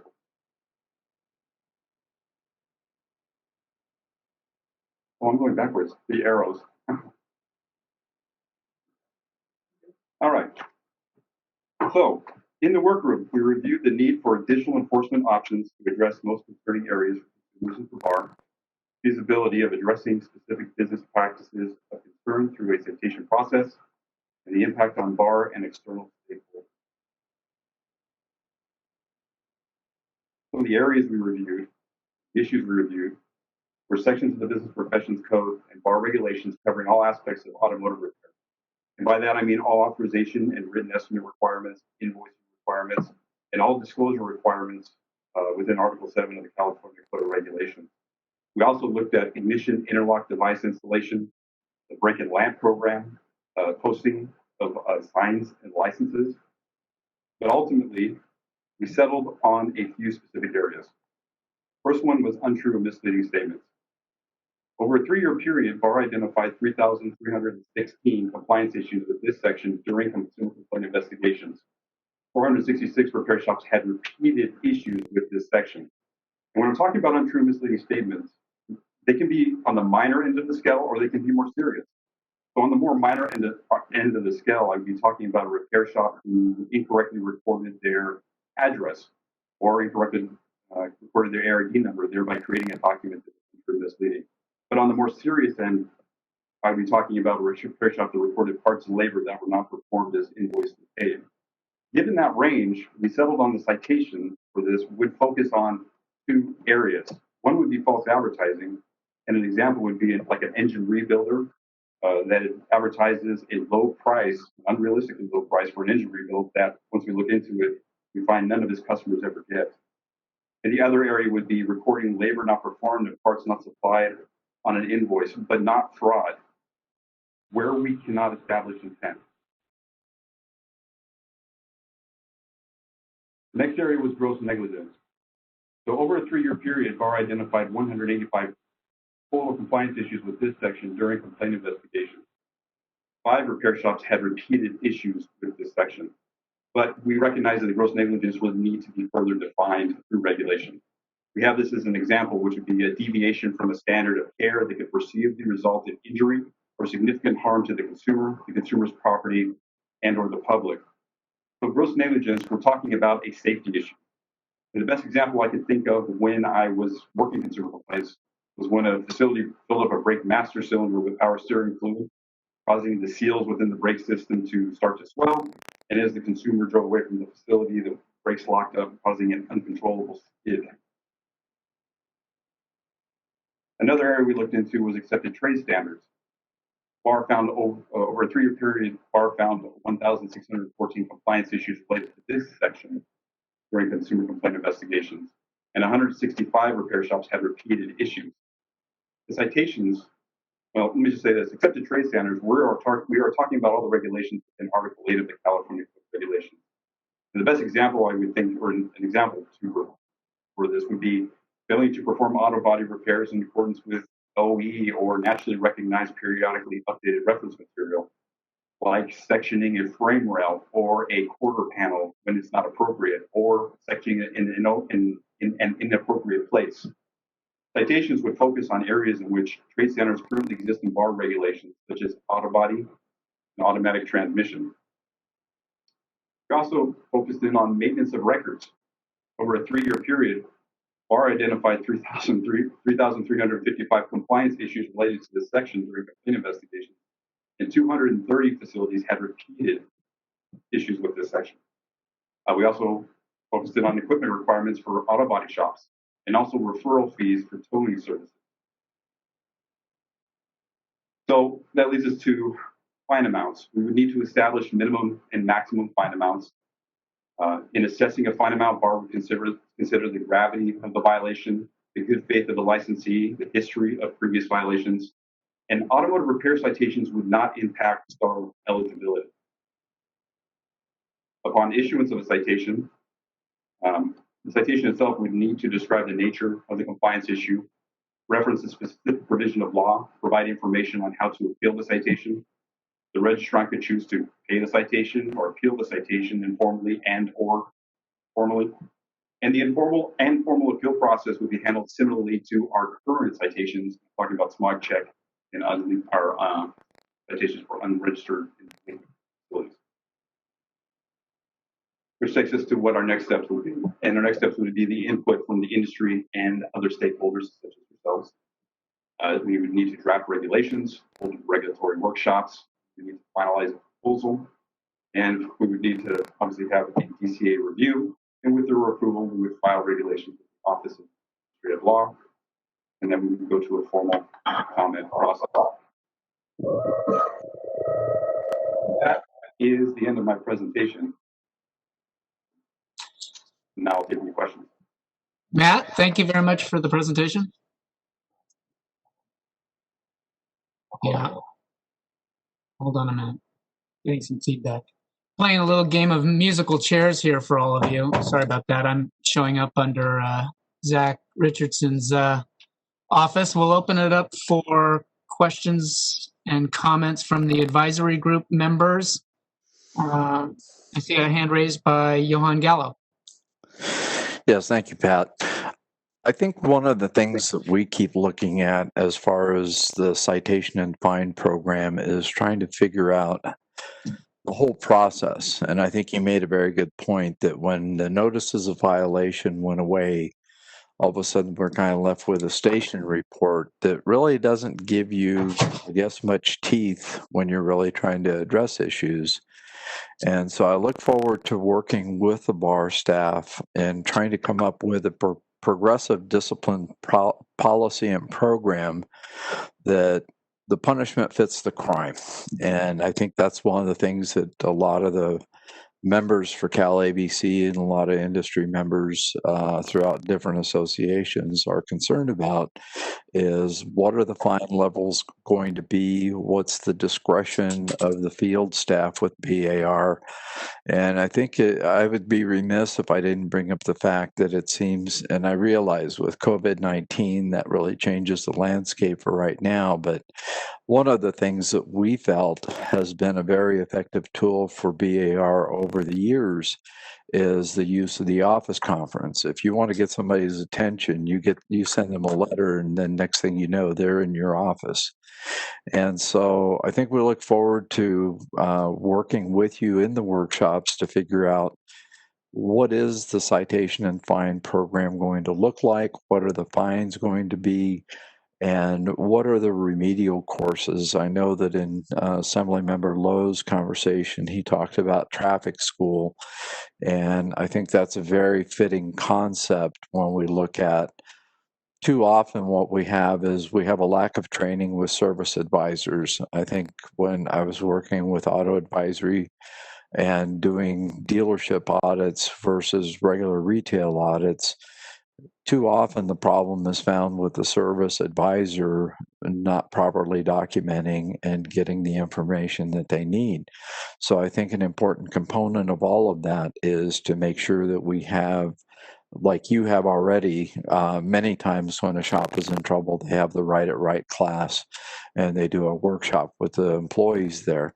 So I think it's kind of part and parcel of all the things that we look forward to working with you on to try and find a common sense approach to all of this. So thank you for your time. Thank you, Johan. I see also a hand raised from Jack Molodonov with the California Auto Body Association.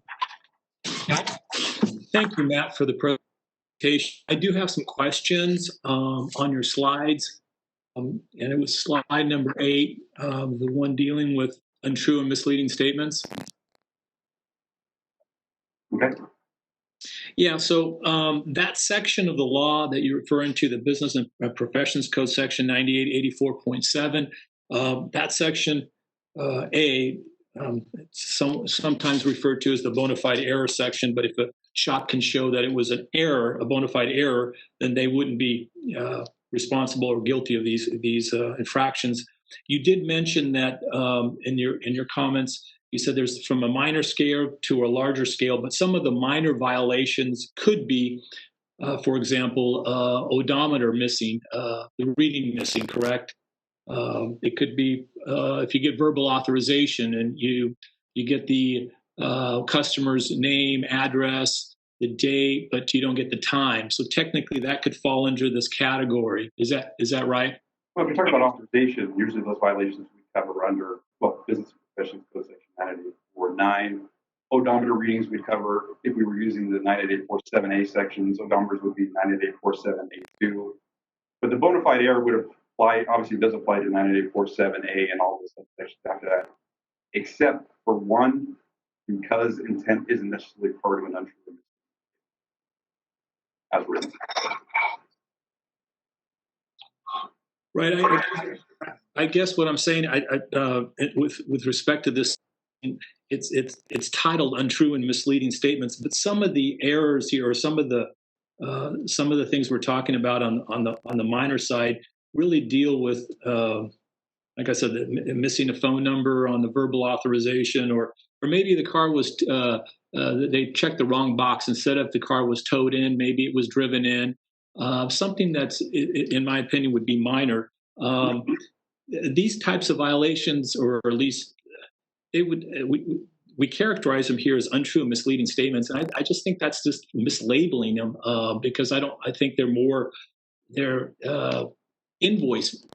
inaccurate invoices. They're not technically untrue or misleading statements. When you say something like that, untrue or misleading statement, it really leads to someone to believe that the facility is committing fraud of some kind. And I guess what I'm raising the issue is that maybe it shouldn't be labeled in statement. Maybe it should be labeled as a inaccurate invoice, or something like that. That's my point on this particular area.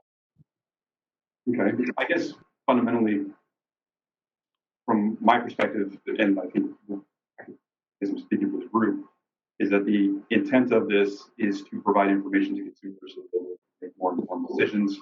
I guess the nomenclature itself isn't as important as making sure whatever it gets called is clear about what we were saying we found, so that they have the information they being consumers necessary to make decisions. Right, and I agree with you, Matt, because you don't want to call something like, if you miss the odometer reading, an untrue or misleading statement. I mean, it was an odometer. You violate. It was an odometer incorrect odometer reading. That was the violation, and I guess that's my point.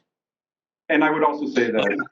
Well, I apologize, Jack. I didn't mean to interrupt you. I was just going to say that we are focusing this in on 2 specific areas, and that was false advertising, and also where parts of labor were documented and not performed. And so those 2 issues are relatively serious versus minor. I will also, and I didn't have this in the presentation, but I will say that when what was being visualized is similar to what we do for smart check citations, what we do for part of our unregistered or delinquent citations, meaning that if a representative found a problem and they wanted to issue a citation, they would have to generate a citation report that would then be sent up to the enforcement operations branch, just like they do for smog check, where it would be reviewed by staff there to verify that we have the evidence and that it's in compliance with what we're trying to achieve before a citation is actually issued. Those citations are issued from the enforcement operations branch, not by the field branch. So there is an internal check and balance on this. Well, I'm glad you're looking at narrowing sort of the scope here, because that section is so broad. It could cover a lot of different things. Just moving on to page 9, gross negligence. The definition of gross negligence there. When I read that, it read as it made a lawyer to me, but it reads as though it's just the standard, or just a negligence definition, as opposed to gross negligence. Negligence, in my opinion, is something that's reckless disregard, extreme departure. And I just think that maybe you need to take another look at the definition of gross negligence on page 9. And as we move forward, I'm sure we will invite others to assist us in trying to come up with something that captures what we're trying to say. Right. Thank you. And maintenance of records on page 11. On that one, when I think of maintenance, a violation of maintenance of records, I think of a shop who there may be a complaint. The consumer complains to the BAR. The representative goes out to the facility and asks for documents, and the shop doesn't provide those records, and they're supposed to provide those records. I think that's pretty clear cut, in my opinion.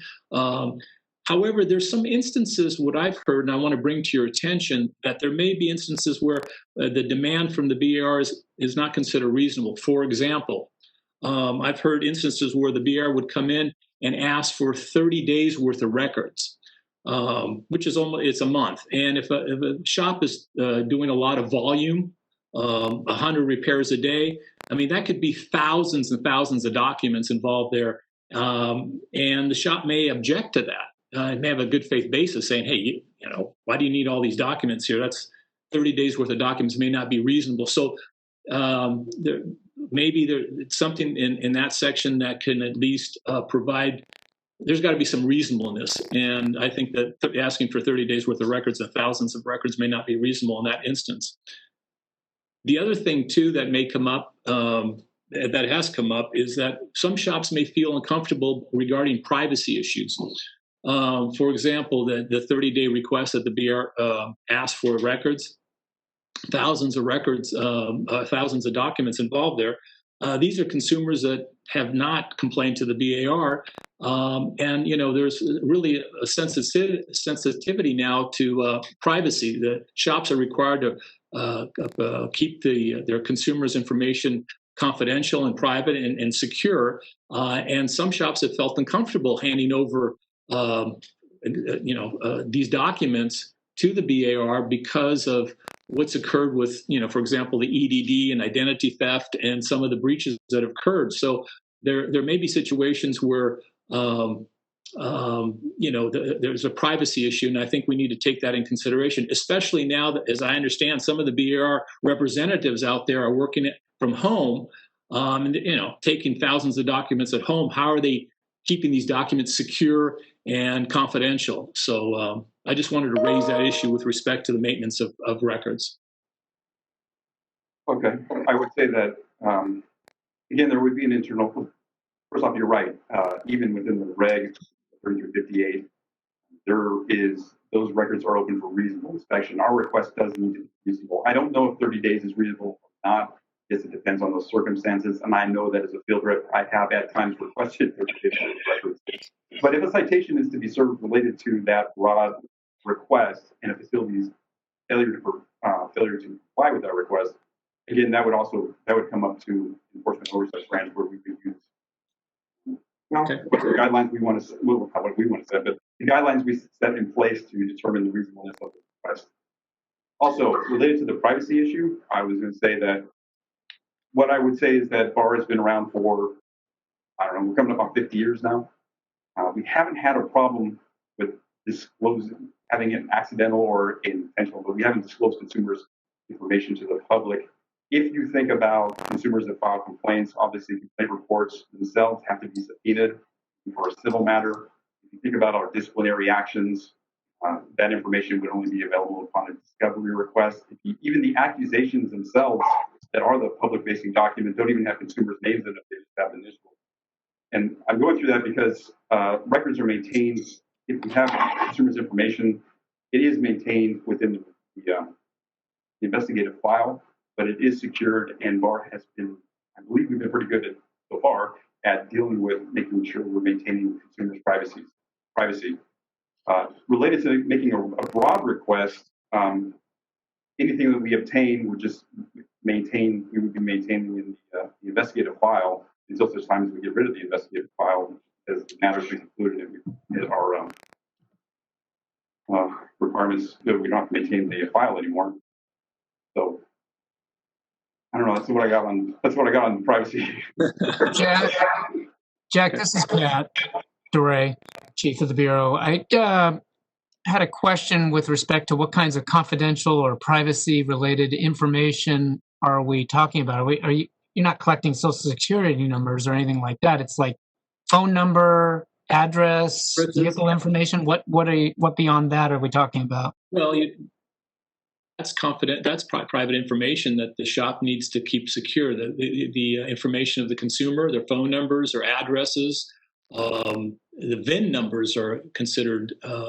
That information shouldn't be out there in the public as well. So my concern was, and I just wanted to at least raise the issue here to consider, is that especially now with, like I said, with COVID, where some of these field representatives are working from their home, they're taking a lot of these documents to their home. I don't know what the security measures are there, but I wanted to at least bring that to your attention. So as we move forward, something to think about in terms of making sure these documents are secure. Because remember, my example was where the BAR requested documents for 30 days. These are consumers that didn't even complain, so they don't even know that their information is being taken by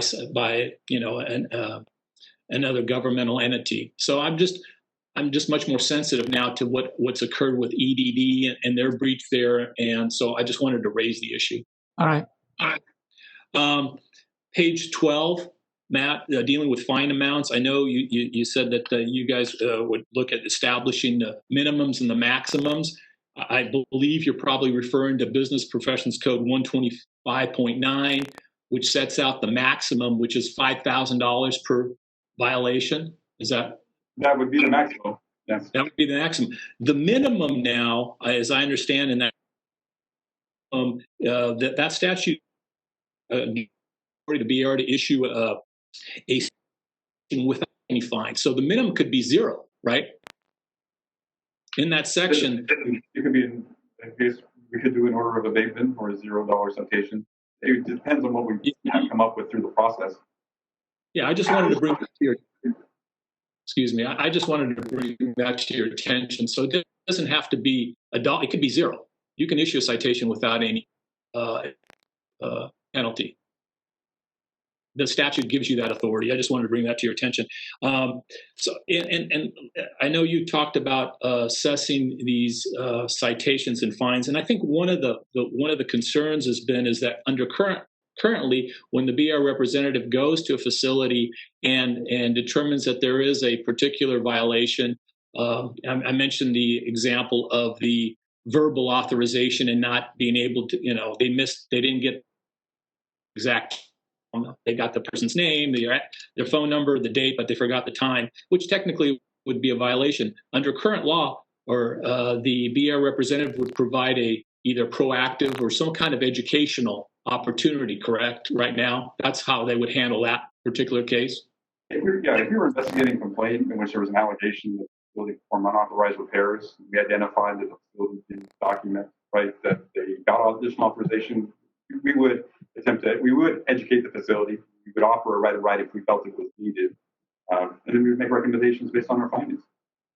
Yeah. So under this proposal, now you would be able, to have the ability to fine someone in terms of citation, right? So I guess my question is that what would be the standard? The representative is there. They have this discretion now to either go ahead with a proactive conference versus, recommending a citation, which would go back. I understand how that process works, but what would be the guidelines to determine that? Because there's a lot of discretion there, as to proactive conference versus a citation.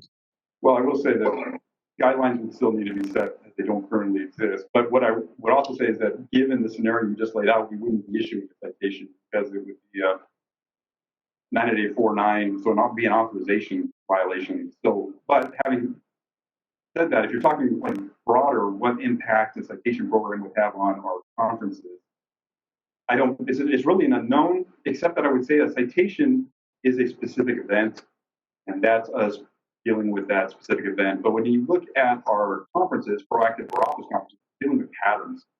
And so it's possible you would have a citation and a conference, or you would just have a citation if it was a singular event, or you'd have a conference and no citation if it was a pattern.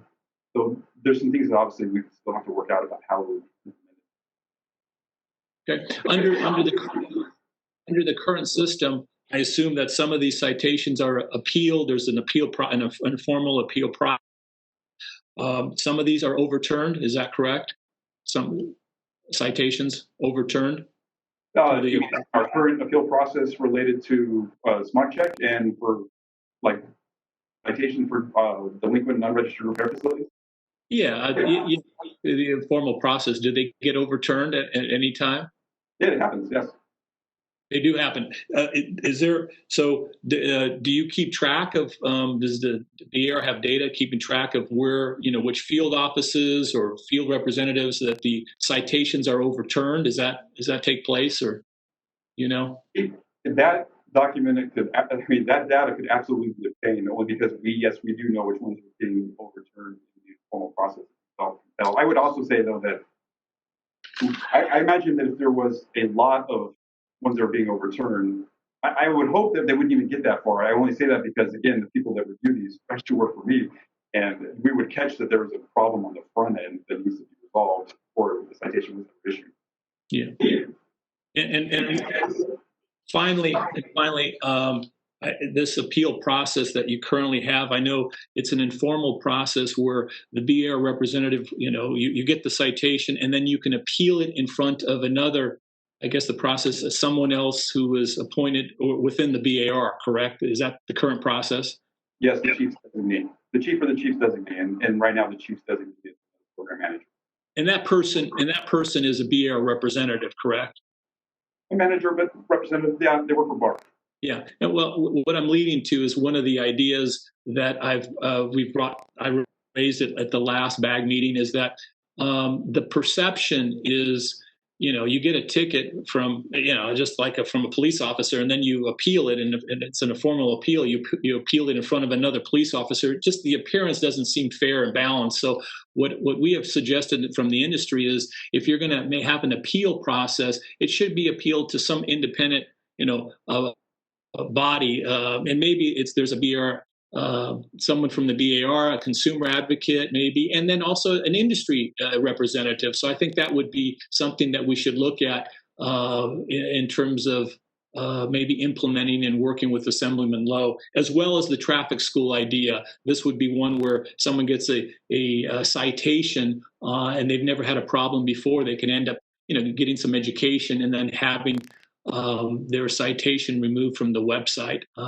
So I just wanted to make that comment. Thank you very much for the work you've done on this, and look forward to continuing to work with you and the BAR on this concept. Thank you.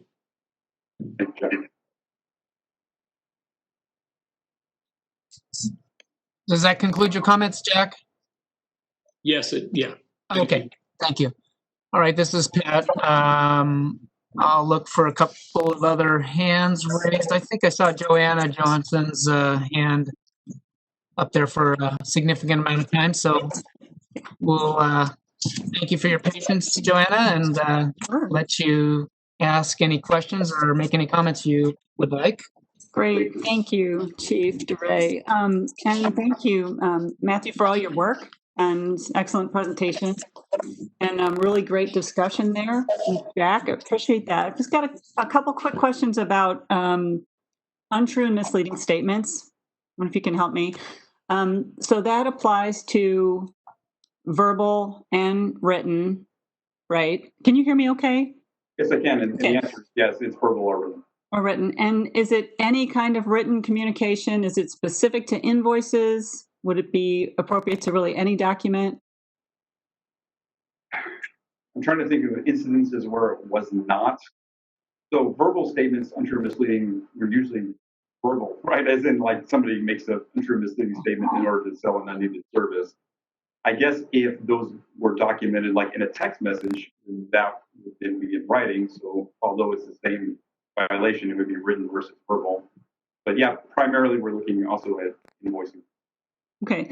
So if oh, I'm sorry.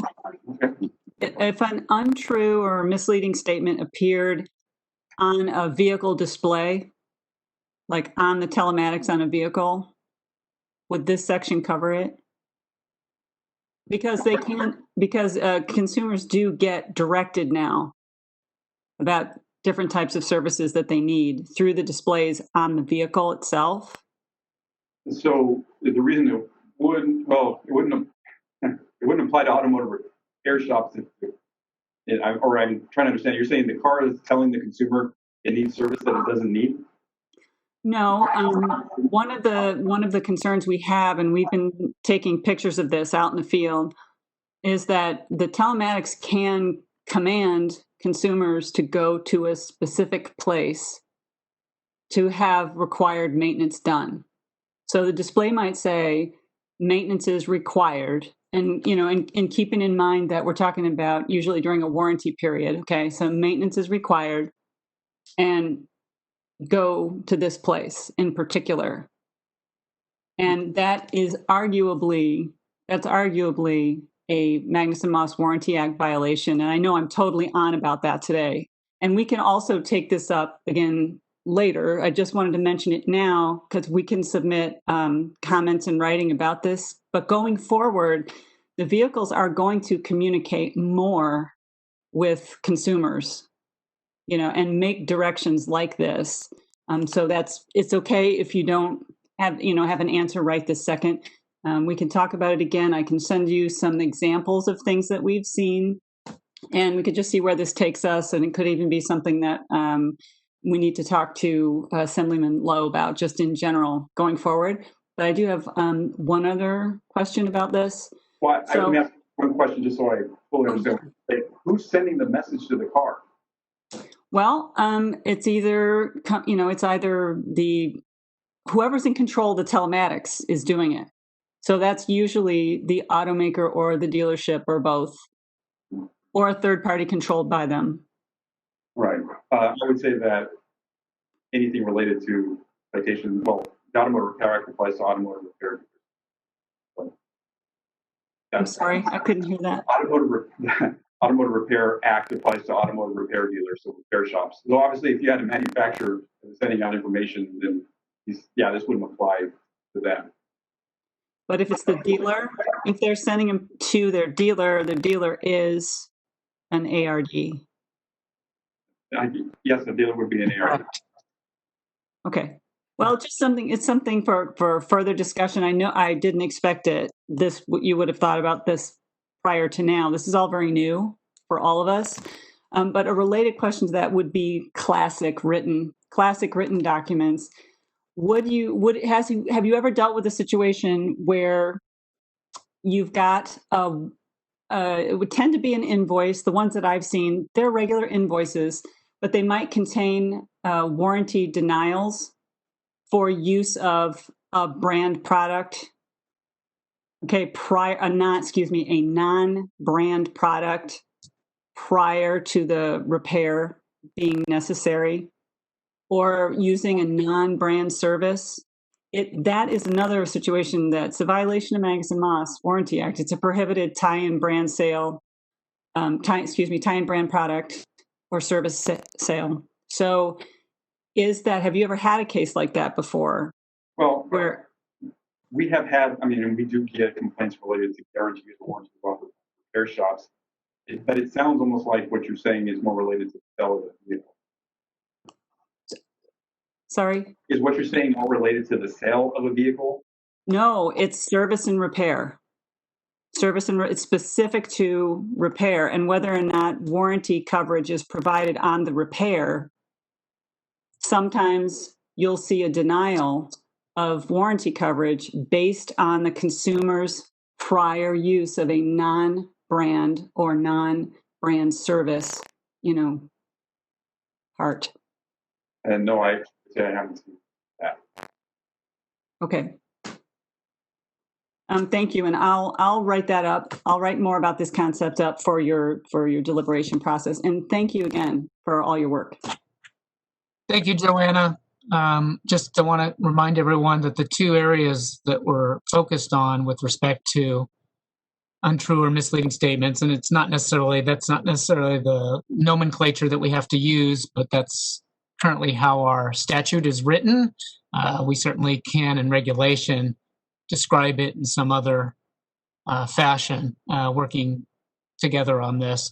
But again, the two areas that the task force, without going crazy on this, as could happen, the possibilities could potentially be endless. Well, the task force decided to limit its focus on two areas: false advertising and then the recording of labor or parts that were not supplied, recording that on an invoice.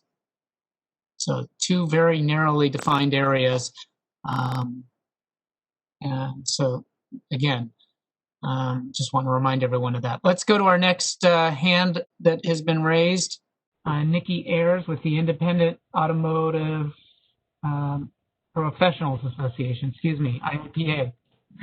Sorry. Yeah, I'd like to go back to the process, which was in the beginning of this, as far as going through further back. When a complaint is brought in and the ARD is advised with an inspection report, how does it go from who in the bar, or who does the field rep make the decision of whether the shop goes through the process and is allowed a conference, or whether it just goes to the ALJ? So are you talking about compliance issues related to the investigation of consumer complaints that are documented on the inspection report? Yes.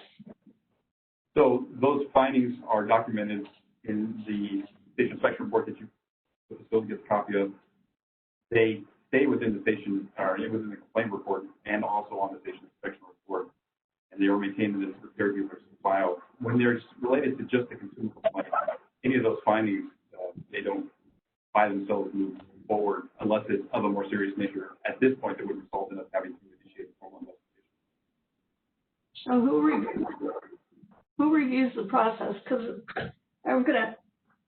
I've seen two situations lately where shops that have been around for a while haven't had any previous complaints, but yet when the bar rep came in, yes, it was a screw up and it wasn't a good one, but it went straight from the bar rep coming in to automatically going to an ALJ with no stop in between.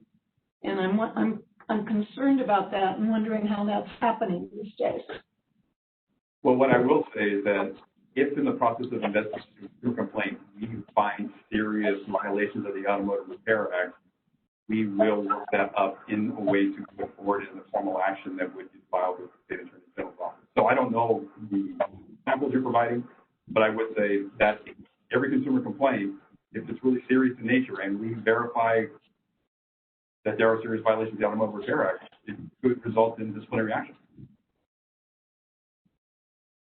Even if it's their first time of ever getting anything. Well, if there was significant amount of fraud with respect to that transaction that we received a consumer complaint, we would mediate that consumer complaint or investigate it and resolve it to the best we could to the satisfaction of the consumer, but that doesn't stop us there from filing an accusation potentially for very serious violations. We're not talking about, some estimate and authorization transgressions potentially. We're talking about where someone potentially was taken advantage of to the tune of hundreds, if not thousands of dollars. Mm-hmm. We're going to have a discussion come up in January. I haven't announced this, but one of the items, because of some questions that have risen over the last few months, a discussion on some of these types of issues with respect to the penalties and enforcement process. We have had a presentation in the past. I don't know how deep it went into it, so maybe we'll look to have our January meeting a very detailed presentation on some of those types of issues. Okay. Do I have other? Joanna, you still have your hand raised. Did you mean to take it down? Joanna's done. Okay. Let's see. Any other hands? Any comments, questions from the advisory group? All right, let's open it up for public comments. This is the moderator. I'm opening it up for public comment. Members of the public, if you have any questions, click on the Q&A icon located at the bottom right corner of your WebEx screen and type, "I would like to make a comment" in the Ask field, sending it to all panelists. I'm going to pause here for a moment to allow members of the public time to access the Q&A feature.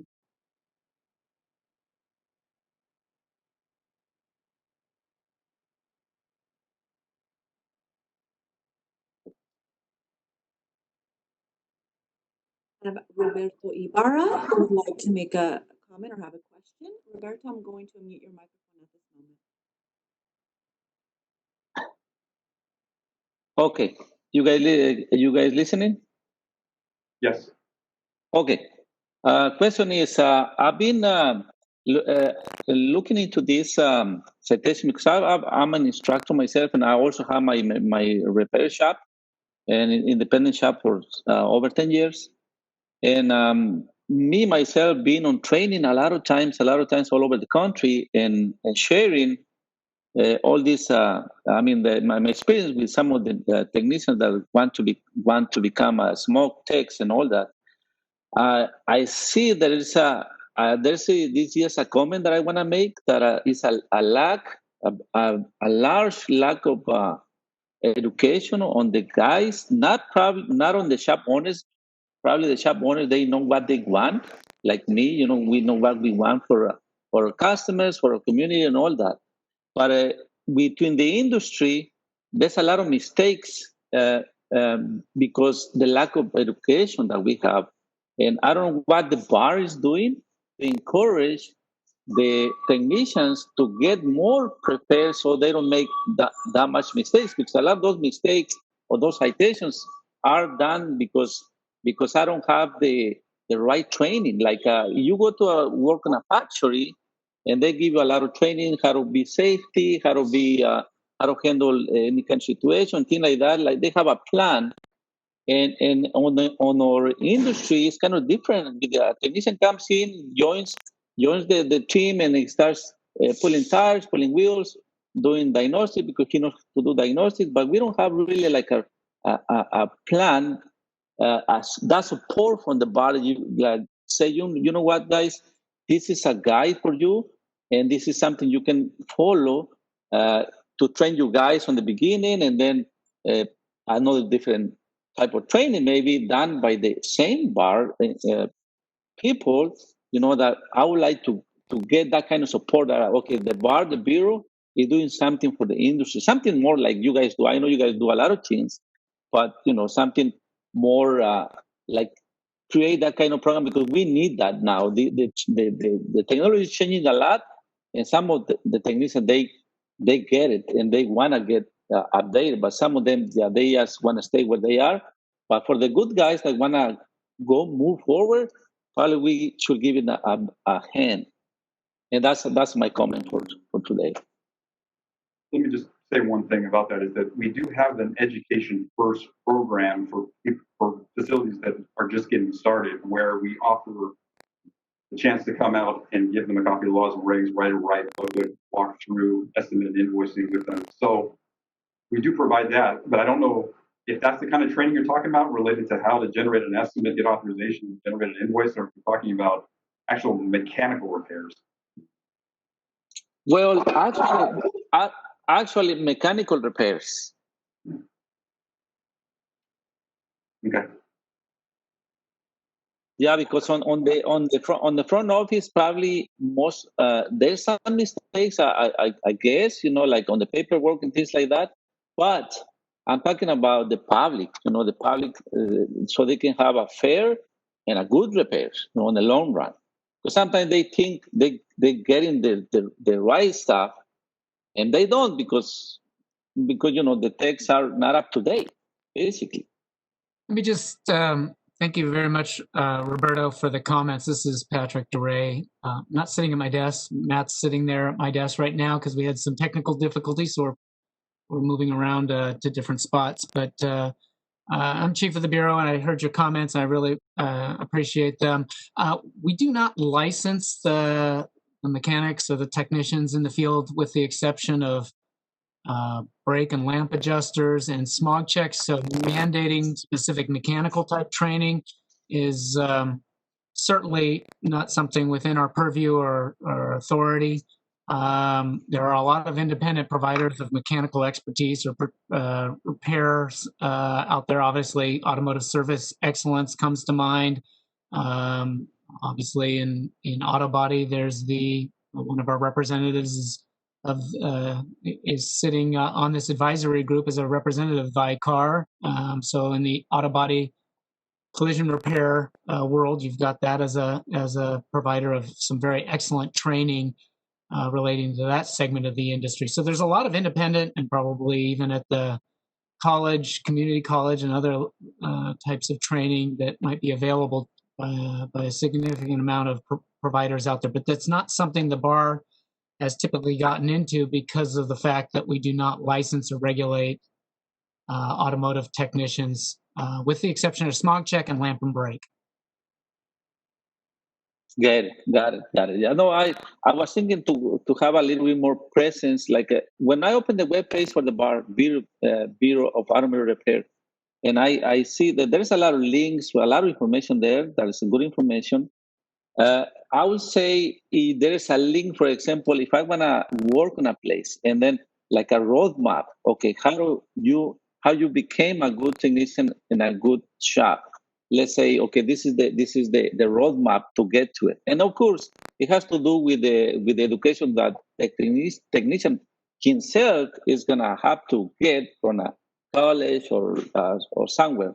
But like a roadmap to be on a good position, to be a good tech, and at the same time do the good job for the consumers, and have that hand from the bar and say, okay, guys, this is the roadmap you're supposed to follow. I mean, just like a link, recommendation, and things like that. Excellent comments. Thank you very much. I know one of the things that Assembly Member, and you may have missed Assemblyman Lowe's presentation earlier today, but one of the things that he's been looking at, to my understanding, is recognizing as part of the application process with the Bureau to being registered, as well as maybe a potential tie-in to the auto shop locator that's on the Bureau's website, is a recognition of shops and their employees who've gone through certain types of training, more mechanical in nature, I guess, as opposed to some of the estimate and authorization and paperwork requirements of the Automotive Repair Act. So stay tuned on that, because that may be something that kind of builds a marketplace for training providers to get that, and the employees and stations who've gotten that training to get recognized for that professionalism and that kind of expertise, or raising the bar, so to speak, on their expertise level. Correct. Thank you. Thank you for your comments, guys. Thank you for your gratitude. Any other comments from the public, from moderator? No further requests. Would you like me to close the Q&A feature? Yes, you may do so. Thank you, Elizabeth. Any additional comments or questions from the Bar Advisory Group? I know this was an important topic, so I don't want to shut off the conversation and move to our next agenda item without asking again. I don't see any other hands raised from the advisory group members. Matt, thank you very much. I guess we'll go to the drawing board and start drafting, putting pen to paper, so to speak, and drafting some regulations that potentially, not potentially, would be shared by all means with the Automotive Advisory Group, the Bar Advisory Group, and holding of a workshop potentially down the road sometime in 2021 if we get that far along in the process next year. Thank you, Pat. Thank you very much, Matt. Great presentation. And thank you to all of the advisory group members and Roberto, as well as a member of the public, for the excellent questions and comments that we received on this presentation. Let's close this agenda item and then we'll bring up the next presenter. Denise Cunningham will give us a presentation on smog check repair assistance, and she'll talk about the emergency regulations that were recently adopted. Welcome, Denise. Good morning. Thank you. I'm Denise Cunningham, Program Manager with the Consumer Assistance Program. We'll talk a little bit about give you some updates on the emergency repair assistance regulations that were just adopted on August 31st. And let me move this ahead to the proper, Russ, wrong way. All right, there we go. So first, to start off, we'll just review the major changes. The new regulations increase the repair assistance contribution from $500 to $900 or $1,200, depending on the vehicle's model year. 95 and older would be $900, 96 and newer would be $1,200. Those regulations also require pre-approval for repairs involving cap contributions of over $500. They also modify the copay structure so that the cap pays 80% of the permissible diagnostic and repair charges up to the maximum contribution, and the consumer pays the remainder of the permissible repair charges as a copay. This tends to reduce the consumer's upfront costs tremendously, and we think this is a very beneficial change. The regulations also allow the participation of vehicles with registration expired up to 365 days. It also eliminates eligibility criteria pertaining to prior lapses in registration. And those two changes have allowed us to begin approving a lot more applications. So we're very pleased about this change. Additionally, the regulations set the fee for diagnosis, including the pre-repair baseline test, to 1.5 times the posted hourly repair rate. They also require an after-repair test at no charge to the consumer or CAP.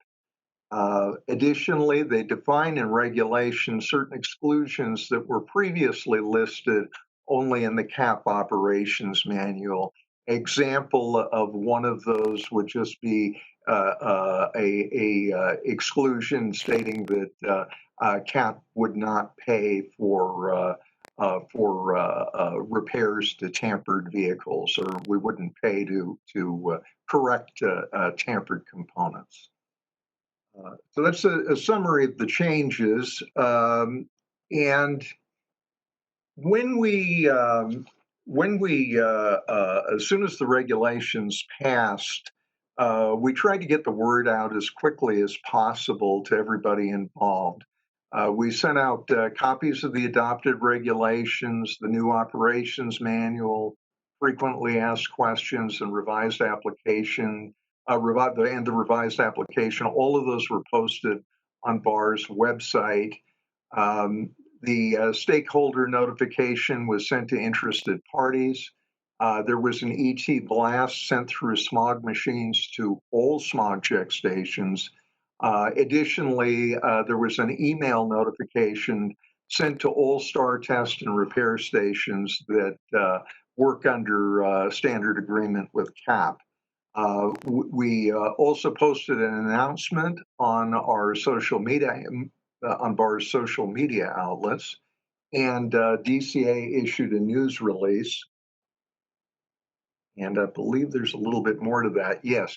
One of the most labor-intensive parts of this that we undertook was we actually had CAP program representatives telephone all STAR test and repair stations that had actually participated in CAP during the last 14 months, both to make them aware of the program and to provide some education so that they were more familiar on how to deal with the process. And lastly, CAP participated in a Facebook Live video with the California Low Cost Insurance Program. So we tried to get the word out to everybody to make this as successful as possible. As we went through the transition period beginning in August 31st, there were there were three areas where we had to, where there was some extra work that had to be done. One of those was dealing with CAP repairs in progress. Those are repairs that, shops were in the middle of working on these vehicles when the regulations passed, and typically they were working with a letter of eligibility that was for $500, and so we had to look at those vehicles on a case-by-case basis and determine whether or not we were going to upgrade the letters of eligibility, try and get them more money to make more or to make better repairs and so forth. And that was a back and forth discussion between repair facilities and CAP.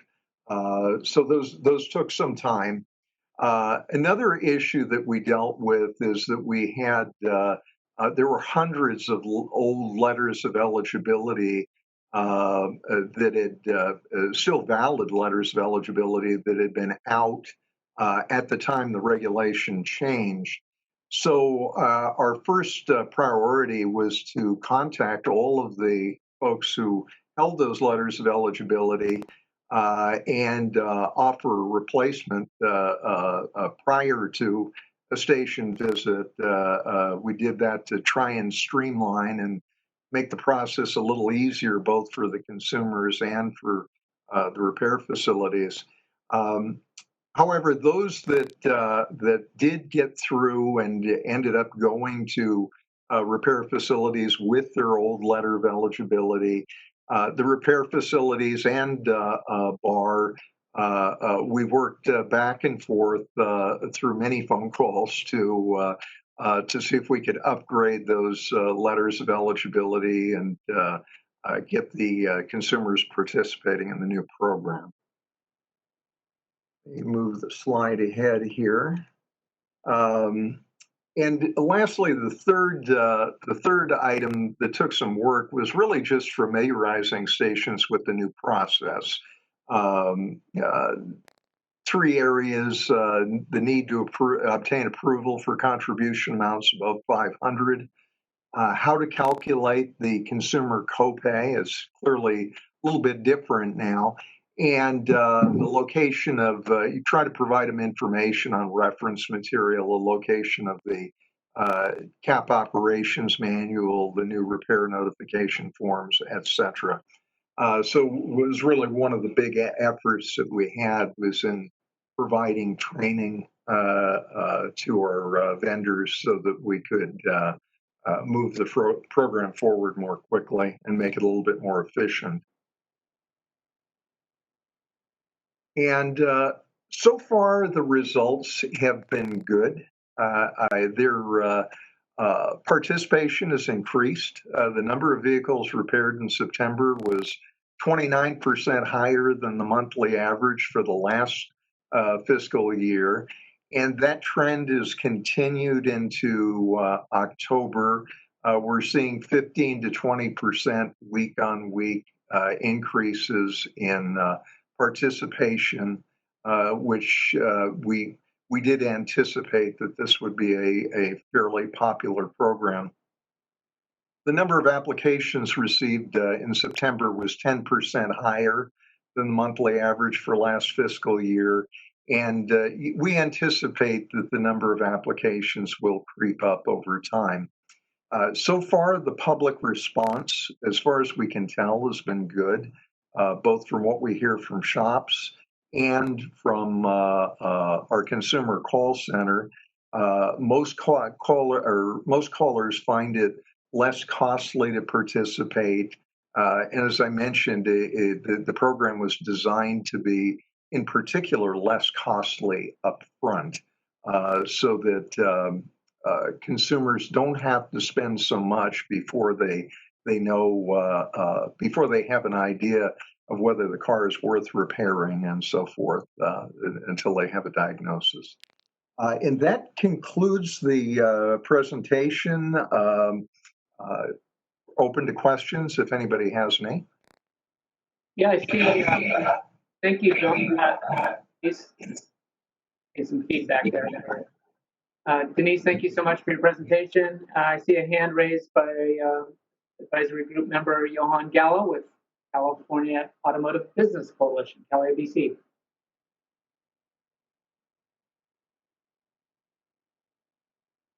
Sorry about that, Pat. I hit the button. No comment? No question? No comment. Thank you. Okay. No problem. Any questions or comments from the advisory group?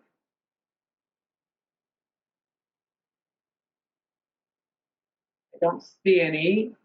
Elizabeth, you may open it up for questions and comments from the public. Yes, this is the moderator. I'm opening up for a Q&A. And sorry, if you can please mute your microphone if you have it unmuted, just to avoid any echoing or background noise. Members of the public, if you would like to make a comment, please click on the Q&A icon located at the bottom right corner of your WebEx screen and type, I would like to make a comment in the ask field and send it to all panelists. So I will pause for a moment to allow members of the public time to access the Q&A feature. And please note, we are using the Q&A feature. If you do have a request, please submit it using Q&A instead of raising your hand. Thank you.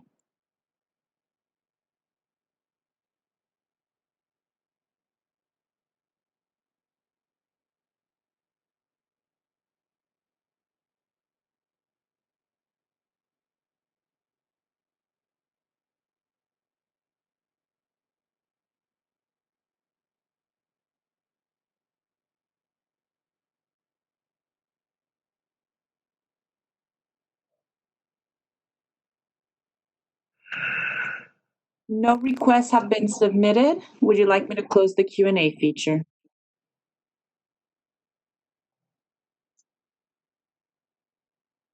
And you're muted, Patrick. Third time's a charm. Thank you very much for reminding me. I'll get used to this at some point. I just wanted to say thank you again, Denise. Great presentation. Looking forward to transitioning those emergency regulations into permanent regulations. And maybe a report back at some point on how everything's going a little bit after a little more time has passed. All right, thank you. All right, we'll move to our next it's not a presentation, it's a handout, but we do open it up for any questions or comments relative to the handout. Before I do, I wanted to recognize, because I saw the names pop up, Steve Sharp, who's an alternate to the Bar Advisory Group representing the California Automotive Wholesalers Association. Welcome, Steve. Must have joined us late after the meeting started. Thank you very much. And I also saw my old friend Tracy Renee, representing the Automotive Service Councils of California, ASCCA, joining us today. So Tracy, welcome. You there? Not muted. She might be having some technical difficulties, but I did see that her name popped up on the screen here. So welcome, Tracy. I'm glad you could join Dave Kusa and both of you representing ASCCA today. All right, are almost near the end of the agenda. We have the ongoing feature. Oh, Johan, I saw a hand raised. Is it relating to the Bar Enforcement Operations Branch handout? Actually, it's on the next topic. I'm jumping ahead of you. Oh, okay. Okay. All right. Hold on just a second. I'll keep that hand raised, though. Any questions or comments regarding the ongoing feature for the meeting? That's an enforcement statistics update. It's the quarterly update on our complaints and other enforcement-related data. Questions? Comments?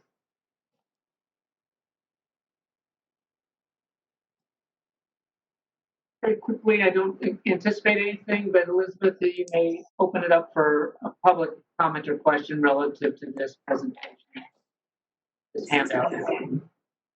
Thank you. This is the moderator. I've opened up for public comments. Members of the public, if you have a question or a comment, click on the Q&A icon located at the bottom right corner of your WebEx screen and send, I would like to make a comment to all panelists. And just a friendly reminder that we will be responding to the requests and not hands that are being raised.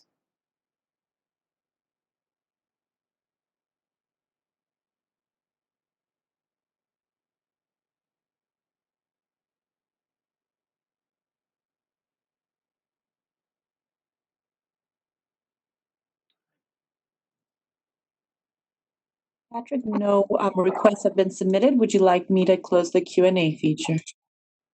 Yes, thank you. And we can close this agenda item. Our next agenda item is for public comment on any items that were not on this agenda for this meeting. Johan, we'll start with you. Thank you, Pat. I appreciate it.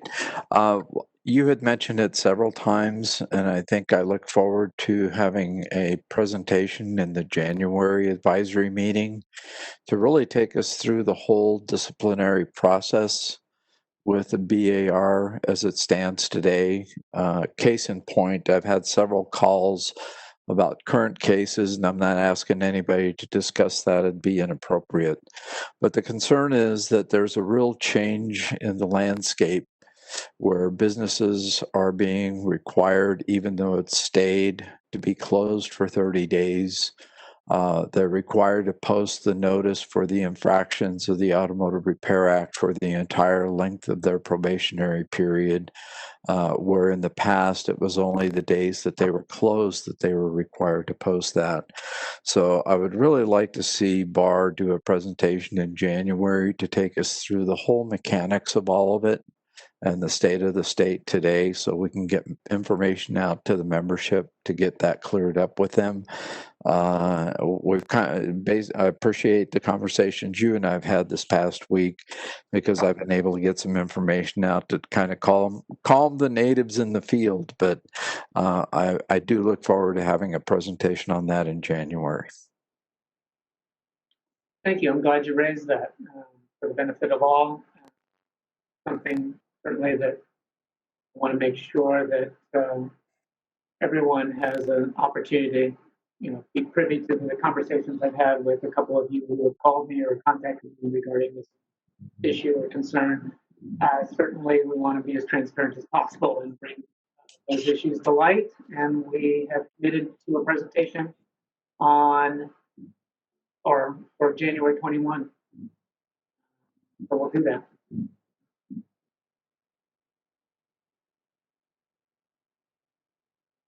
I see another hand raised from Jack Maladon.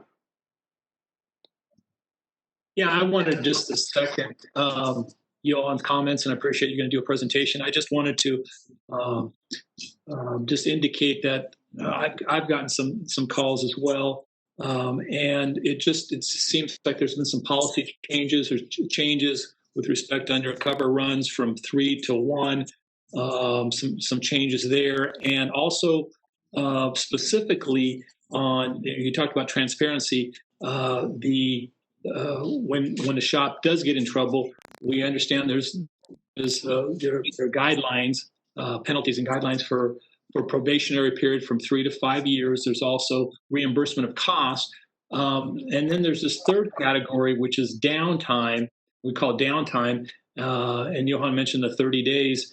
And in light of what's going on with COVID and the pandemic, and it's something I think we need to really look at, especially now when a lot of people have been laid off, a lot of working families have been struggling, and in some of these cases, that maybe the owner of the facility and maybe the employees who were involved with the issue, but there may be other employees who are innocent. They have not been involved in a large facility. And somehow the downtime affects them, and they had nothing to do with this. So I think I would like to hear in the presentation something about how the downtime is what the standards are for that, because there's really no disciplinary guidelines specifically laying out the amount of time. And I think it's probably appropriate to have a discussion there and maybe really discuss whether it's still in this day and age with COVID, where a lot of businesses are struggling, whether downtime is still, maybe it's outlived its usefulness. So anyway, I'd like to see that discussion and look forward to it. So thank you. Yeah, the downtime as well as all of the penalties that are levied in an automotive repair case, whether it's settled between our attorneys that represent us through the Attorney General's office and the respondent, the licensee or the registrant, and that station's representative or legal counsel. Those cases are governed by our disciplinary guidelines. Those penalties are laid out there, and some of the standard terms as well as optional terms of placing a shop on probation. And then also we have cases that do not get settled, that go all the way to formal public hearing before an administrative law judge. And those disciplinary guidelines are a useful tool and are used by the ALJs in recommending the proper discipline for the licensee or the respondent. So yes, I agree. Presentation in January would be beneficial to all, including myself.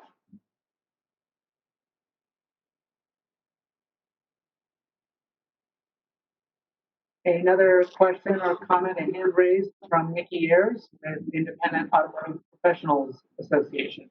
Welcome, Nikki. Hi, thank you. Could we get a presentation on where the fines and penalty money goes and what the current state of affairs is of the bar's budget based upon what the state's going to do or has rated your budget for next year? Yeah. Okay. I think that would be interesting to know where the money goes.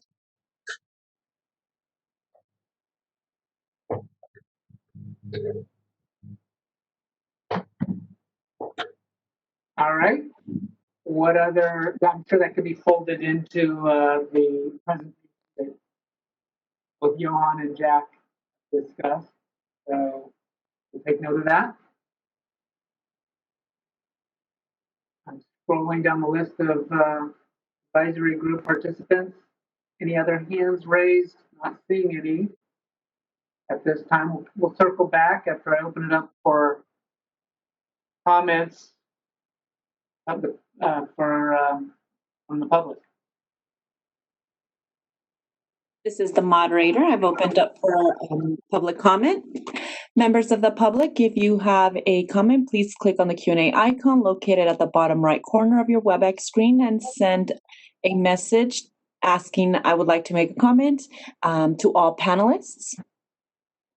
I'm going to pause for a moment to allow members of the public time to access the Q&A feature.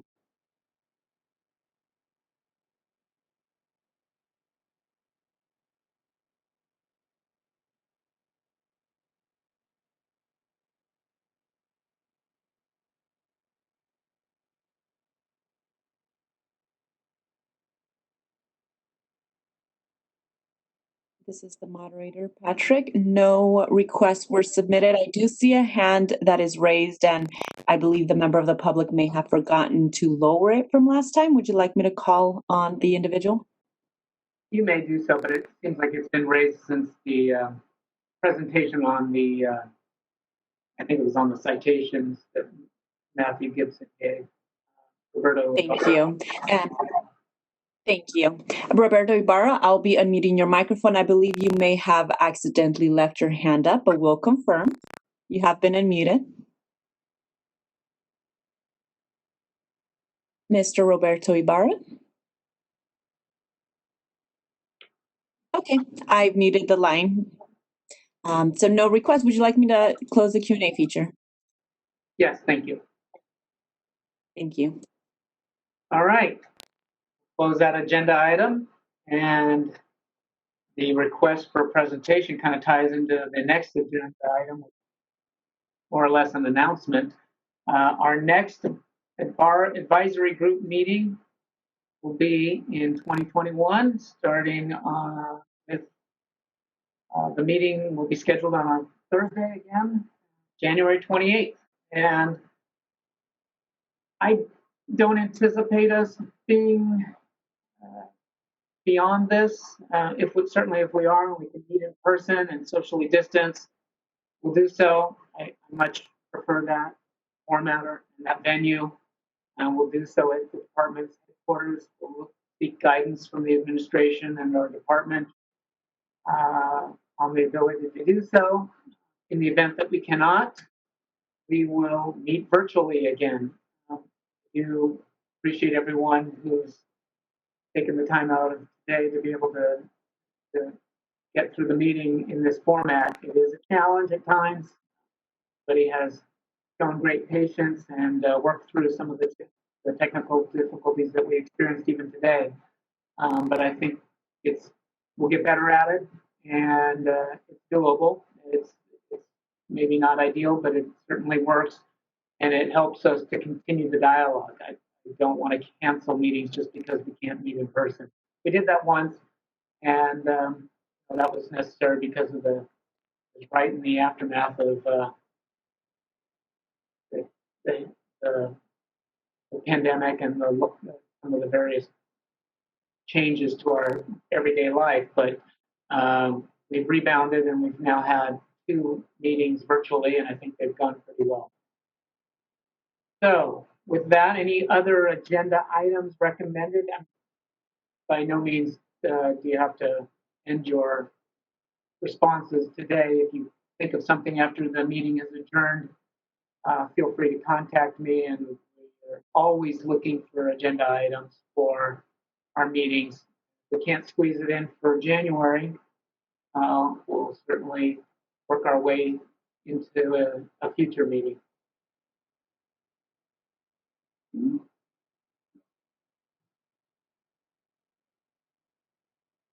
Oh, well, yeah, we have a comment from a public member, it looks like, Elizabeth, so I'll do that. open it up for public comment one last time before we adjourn. From Jean Lopez, it looks like. Yes, I will open it up for public comment. First, I'll put up the slide and I'll get to Jean Lopez. For members of the public, if you're interested, click on the Q&A, send a message to all panelists, and we will call on you. So Jean Lopez, you have been unmuted. Thank you. And thanks for the moment to just applaud you all again for all that you do. I just want to thank you. And this works out pretty great for me, not getting on a plane in the morning and getting on a plane in the afternoon into Sacramento. So I don't mind these virtual meetings at all. And they're pretty productive. So hats off to you, Chief DeRay, and the rest of the advisory group. Thanks a lot.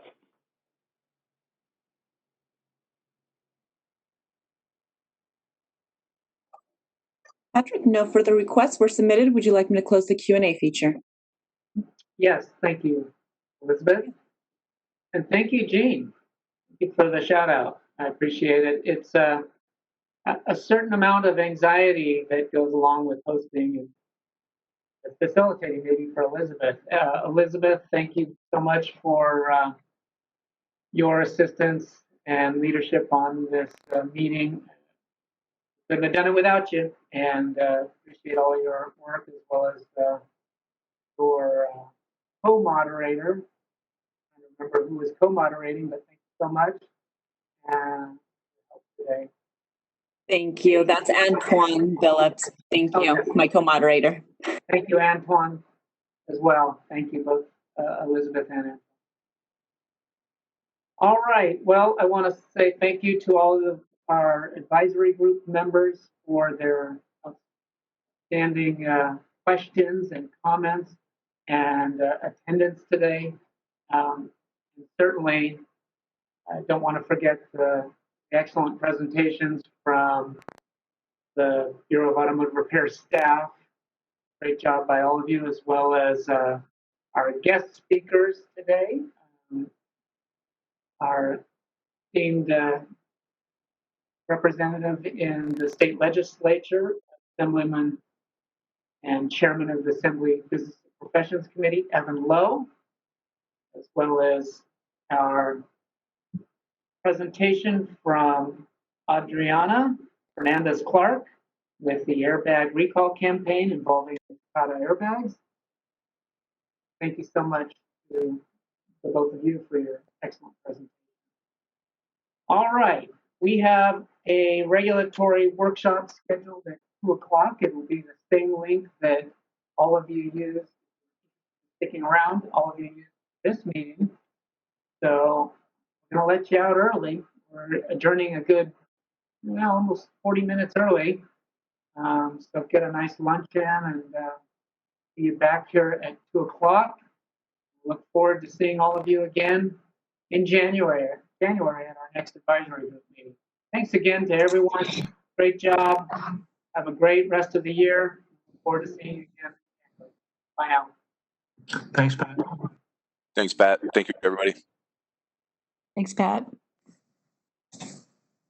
Thank you. And this is the moderator. I'll leave the line open for those that are interested to stay logged on. Just simply please mute your microphone. That's for the advisory group members. And we'll be back.